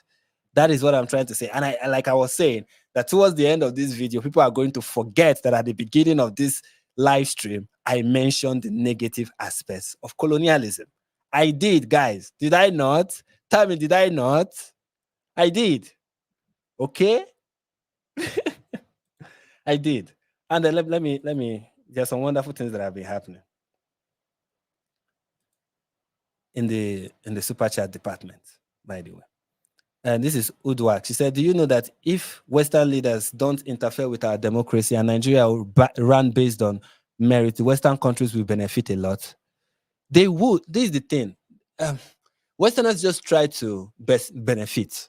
They try. That is why I don't think that that's why I don't think that the corruption and the underdevelopment of West Africa or Africa as a whole is their fault. All they try to do is benefit. Economically and otherwise, they try to benefit. So if a corrupt government is what is in place, they try to benefit from that. If a non-corrupt government is what is in place, they try to benefit from that. But there's also something to the fact that corrupt government have become the status quo, right? Government that you can pay off have become the status quo. And many of these neo-colonial entities in Africa are used to them. So anything other than this kind of leaders will kind of disrupt the current status quo, But I don't think they will be opposed to it. They will be opposed. I mean, look at a place like Israel, a liberal democracy that focuses on human development, and how beneficial Israel have been to the West. I mean, if we have numerous countries in Africa that is like Israel, wouldn't that be beneficial to the West? I don't see how the underdevelopment of Africa serves the West, except that it allows them unrestrained, easy access to natural resources, which is something that can be said. Yeah, it does. But the development of Africa will also serve them, except they are too myopic to see that angle. I don't know. Thank Adebola for becoming a member. Hey, somebody is gifting membership. Just thank you so much. Thank you. So this is 10. This is another 10. And this is 50. She gifted 50. Thank you so much. By the end of this live stream, we'll be at 10, 10, 50. That's 70. Wow. I mean, this is deserving of a round of applause. Thank you so much. Thank you so much. This is from Get Stuffed. Thank you for being a sane voice in a world of idiots. My pleasure. She gifted again 20. I believe we've hit the 100 membership mark. So I owe the 10. I believe at this point, I don't even need to I don't need to go to my channel to look at it. Yes, guys, from next week, we are going to be releasing the videos. It's going to happen. Okay. And we have one person to thank for that, and that is Jazz. Thank you so much, Jazz. Thank you so much. Okay. When I make those videos, I'm going to say, and as the sponsor for this video is Jazz. You are our sponsor for the upcoming series of videos. So I don't know if that everything I've said, I've kind of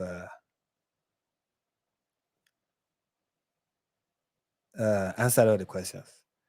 People are asking to be gifted. I don't know how the gifting works. I feel like the algorithm kind of decides who gets and who doesn't, so I don't know. I don't know how the gifting works. But thank you, Jazz. Thank you so much. Thank you for the membership gifts. And yeah. So let's get this video. Let's wrap it up and see what is said. And then I'm going to talk about the Drake stuff, and then we'll come to an end. And I mean, this live stream will come to an end. Not we will not come to an end. We'll stay forever, okay? But the live stream will come to an end. Little Baby, and we're talking about 2 Chainz. We have to question consent. Did they not consent this collaboration? Were they not searching for it? Is this not perhaps a question of symbiosis and not parasitic? So you can call Drake a vampire, right? And I call Drake a vampire and I call Kanye a vampire because they constantly work with younger people who are hot right now and they sink their teeth into their necks. But at the same time, those younger people take the respect and the money. So I'm imagining this scene playing out with Lil Baby and Future sitting around with 2 Chainz talking about what has Drake ever given to us, and ending like this. Right. Apart from the #1 songs, the mainstream acceptance, the money, the women, the sold-out stadium shows, the worldwide tours, the huge videos, the advertising deals, and the access to all the hottest and most impactful artists in the world based off the back of his name, what has Drake ever done for us? So I think that's true too. So it's a very interesting claim that he's making, and I think it's true, but it's also denying a lot of agency on the part of Lil Baby and on the part of Future and on 21 Savage, and that it's perhaps ignoring the fact that it's a symbiotic relationship. But who knows what will happen next? Will Atlanta rappers be hesitant now to give their life force? Anyway, yeah, so I think that's thus far all we're going to hear from him with regards to the topic. And yeah, that's the point. I think the ending he made was like, yeah, the relationship was mutually beneficial. It wasn't lopsided. It wasn't like Drake was taking advantage of this artist and was not giving them something in return. What the rap culture have become. And if Drake is a colonizer, right? What are the benefits of his colonialism? I'll give you a couple. One is he made hip hop mainstream. He expounded the genre. He expounded it. And people need to give Drake credit for that. He showed that rap music can become pop music. Okay? He made rap music get its international recognition and international acceptance. And it's not just with rap music. He has done that with other forms of music. He has done that with Afrobeat, like I said. Before Beyonce, right? Before Beyonce taking advantage or collaborating, let's not use taking advantage now, collaborating with African musicians, there was Drake with Wizkid, who was still a relatively smaller artist at that time. And Drake is somebody who can recognize talent, upcoming talent, or sees an upcoming talent, and we want to collaborate with them, give them a larger platform. Now, of course, there's something he benefits from that, from these collaborations, and there's something that those younger artists benefit as well. So if Drake is a colonizer, then he's not a bad one. He's not a bad colonizer. He's a good one. And I don't see any downside to his relationship with any of these artists, with his relationship with Atlanta rappers, except that he end up sleeping with some of their girlfriends and they get upset with him and now they are dissing him. Or maybe there's something to it. But even still, even if there's something to it, if he's not really 100% bad, that is one. Second, if Drake is a colonizer, it means there was a battle, and Drake won. There was a conquest, and Drake was the conqueror. In that way, is that not a compliment? That's why I said I feel this is a compliment than an insult. You're a colonizer, yeah. There's a conquest, and I won. There was a battle, and I won. And it's funny to say that in a battle, in a rap battle, that this person is a colonizer. It's like, yeah, I won. That's essentially what you're saying. Like if this rap battle was for the soul of hip hop. Let's say, oh, I'm doing a rap battle for the soul of hip hop. Calling Drake a colonizer is calling him the winner. And I think at the end of the day, he is the winner because rap has become mainstream, and the essence, what people consider the essence of hip hop, whatever that is lost today. Hip hop can be anything. It can be anything. It is no longer the gatekeepers. Like there's something. If you watch the earlier version of the video with the professor, he said that the gatekeepers, or a previous video that he did, the gatekeepers are no more. There is no gatekeeping hip hop anymore. You know, we talked about in one of the videos that I released, I talked about Tumaj Salehi. That's an Iranian rapper. Iranian rapper. We have Nigerian rappers. We have British rappers. What does it mean to be hip hop right now? What does hip hop mean? What is the culture? Is it based on America? Is it based on Canada? Is it based on Iran, Nigeria, South Africa? It is now global. It is a global art form that means so many things to so many people. The globalization of hip hop has happened. The battle is over. The war is over. And if Drake is that representation of the globalization of hip hop, then he's the winner. And if that's what you call colonization, well, he won. And that's also something that colonizers do, isn't it? They make your culture global. They do. They kind of do. They get people to talk about your culture. There are people who go to the university now to study West African culture, to study West African arts, to study West African history. And many of the resources that they use in these studies were made by Europeans, colonizers. That is a fact. The study of West African language, West African linguistics, colonizers. They globalize your culture. And if Drake is that colonizer, he has globalized hip hop. Although I will not give him full credit for that. There's so many, it became global. It is global. He's one of the people who made it so, but he doesn't get 100% of the credit. But if he is the representation of that, he won. And it is a good thing. So at the end of the day, Kendrick Lamar is essentially saying, without knowing, that Drake is the winner. And what if Drake represents globalized hip-hop? Hip-hop that is not just a black nationalist part of the black nationalist movement, something that has become more than just that, something that has become global, something that you may argue has become adulterated. Well, that is a good thing.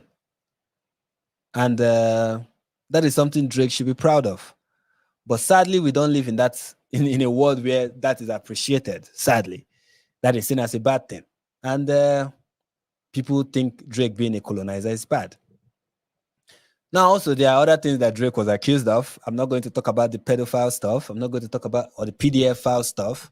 I'm not going to talk about the what else was he accused of? The neglective father's accusation and stuff. I'm not going to talk about that because they are not interesting to me. Those are just accusations that you cannot substantiate. I'm going to talk about the ones that can be substantiated, which is the colonizing, the accusation of being a colonizer. And for me, if that is true,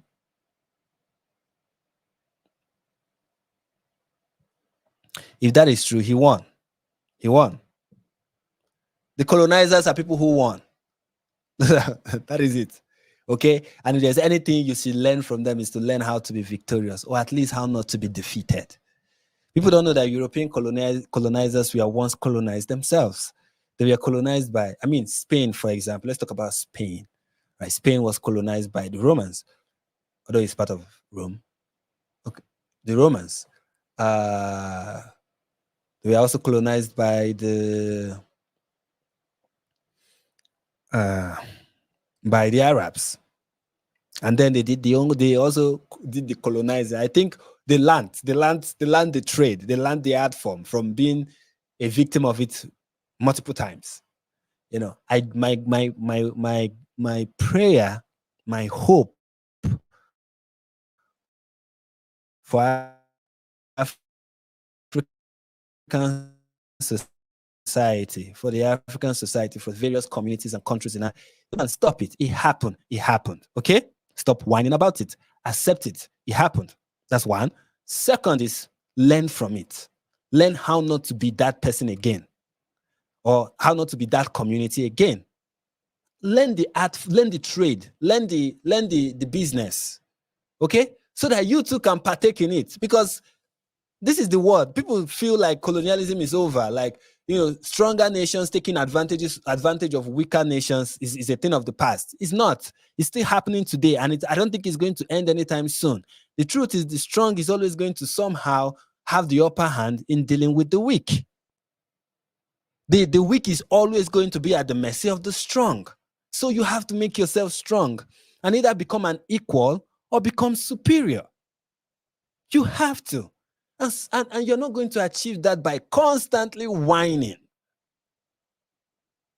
Constantly whining and playing the victim is going to put you under. You are always going to be under. You're always going to be that guy or that group that is always complaining about everybody being against them. As if everybody is supposed to love you, like they owe it to you, to love you and to treat you right. No, they don't. The world is being ruled by incentive. And as long as there is an incentive to exploiting Africa, Africa is always going to be exploited. Okay? And we have leaders that are ready, willing, eager to play along because they too want to exploit the continent. These corrupt leaders we have also want to exploit the African continent. Until we realize that these leaders are a major part of a crucial, essential part of our problem before any European entity or Chinese, Russian entity. These leaders are our primary problem. We get rid of bad leadership. We learn and finally get a democratic liberal society. We embrace capitalism. You know, a free market society, economic system where people with skills and talents and something to offer society get to thrive and you know, enter the market and make a difference and get financial benefit as a result. Until we have those kind of systems put in place, we're always going to be under, constantly blaming someone else for all our problems and claiming that at one point we had one great civilization and we built something in Egypt, when the truth is we did not. And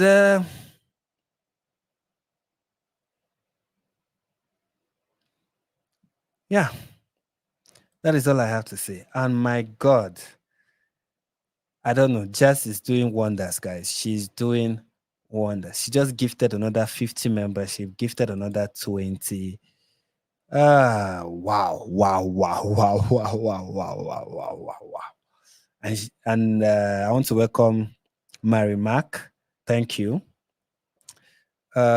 Just even said, sorry if you weren't gifted. YouTube does the random choosing, not me. If possible, she wants to gift everybody who is live, but I don't know if everybody who is live is going to get. I mean, thank you so much, Jess. I really appreciate it. I really do. This is from this user. He said, will you ever have us on a stream like StreamYard? You? If I will have you on a stream? I don't know. Maybe. And then just gifted 20 membership. This has been a wonderful live stream. A live stream where so many people became members. And I really appreciate it. She is cooking, like they say. She is cooking. She is. And we are all here for it, you know. So, yes, guys, that is my take on the whole talk about colonialism. I hope I've been able to drop some important, crucial perspective that is important in this conversation, and make people see that it's a great topic, a great subject, and we should not see it as just black and white. You know, colonialism is not everything. It's not just everything that King Leopold did. Colonization is not just every king that was sent on exile in West Africa and in Africa. Colonization is not what happened in places like uh, what's the name of this place? Zambia. Or was it Zambia? Let me be sure. Guys, give me a second. I want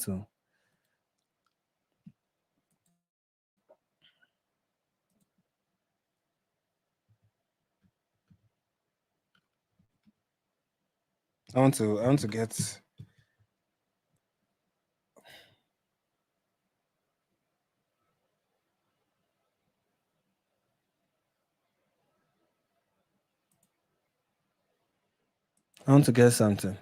Think is it Angola.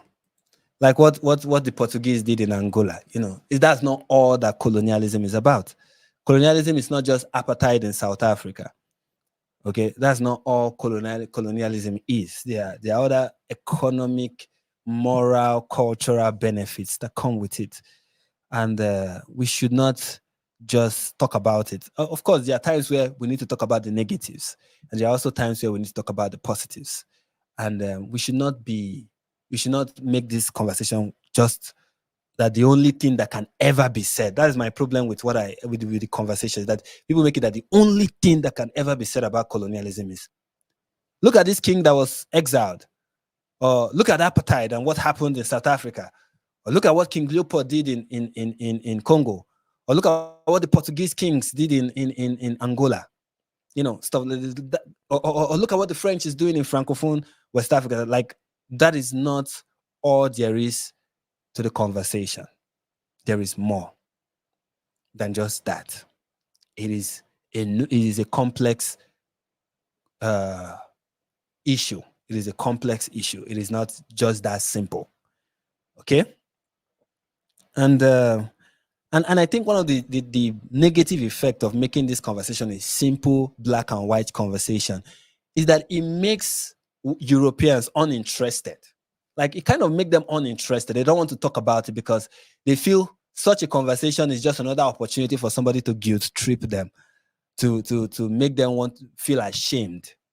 But I think a balanced, nuanced conversation will make everybody want to talk about colonialism, recognize both the evils and the good. So that is all. Okay, and one more thing is Israel as a colonial entity. Is Israel a colonial entity? No, it is not. It is not. In fact, Israel's presence Jewish presence in that region is not colonialism at all. Like, it's not. Any person wants to make it look like, oh, it's just a form of colonialism. It's not. Funny enough, it is the Arab presence in Israel that is colonialism. I mean, the existence of Palestine this is something people don't know about the Palestinian identity.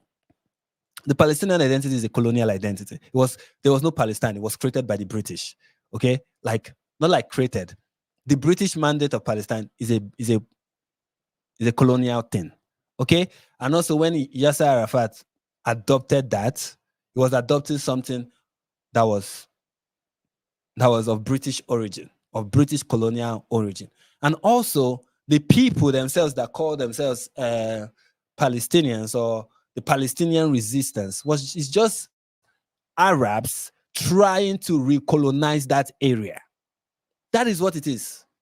It's Arabs trying to say, and this is something that the Arabs do, or the Muslims do. They feel any place that they once own even when they are kicked off from that place, they have to get back there like by virtue of the fact that we conquered this place for a period of 2 days, it is now ours, and it is now the land of Allah, and we must get it back. Like, that is how they see Israel. So the real colonial entity, and a pathetic one, is the Palestinian entity, the Palestinian nationality. So yeah, that is that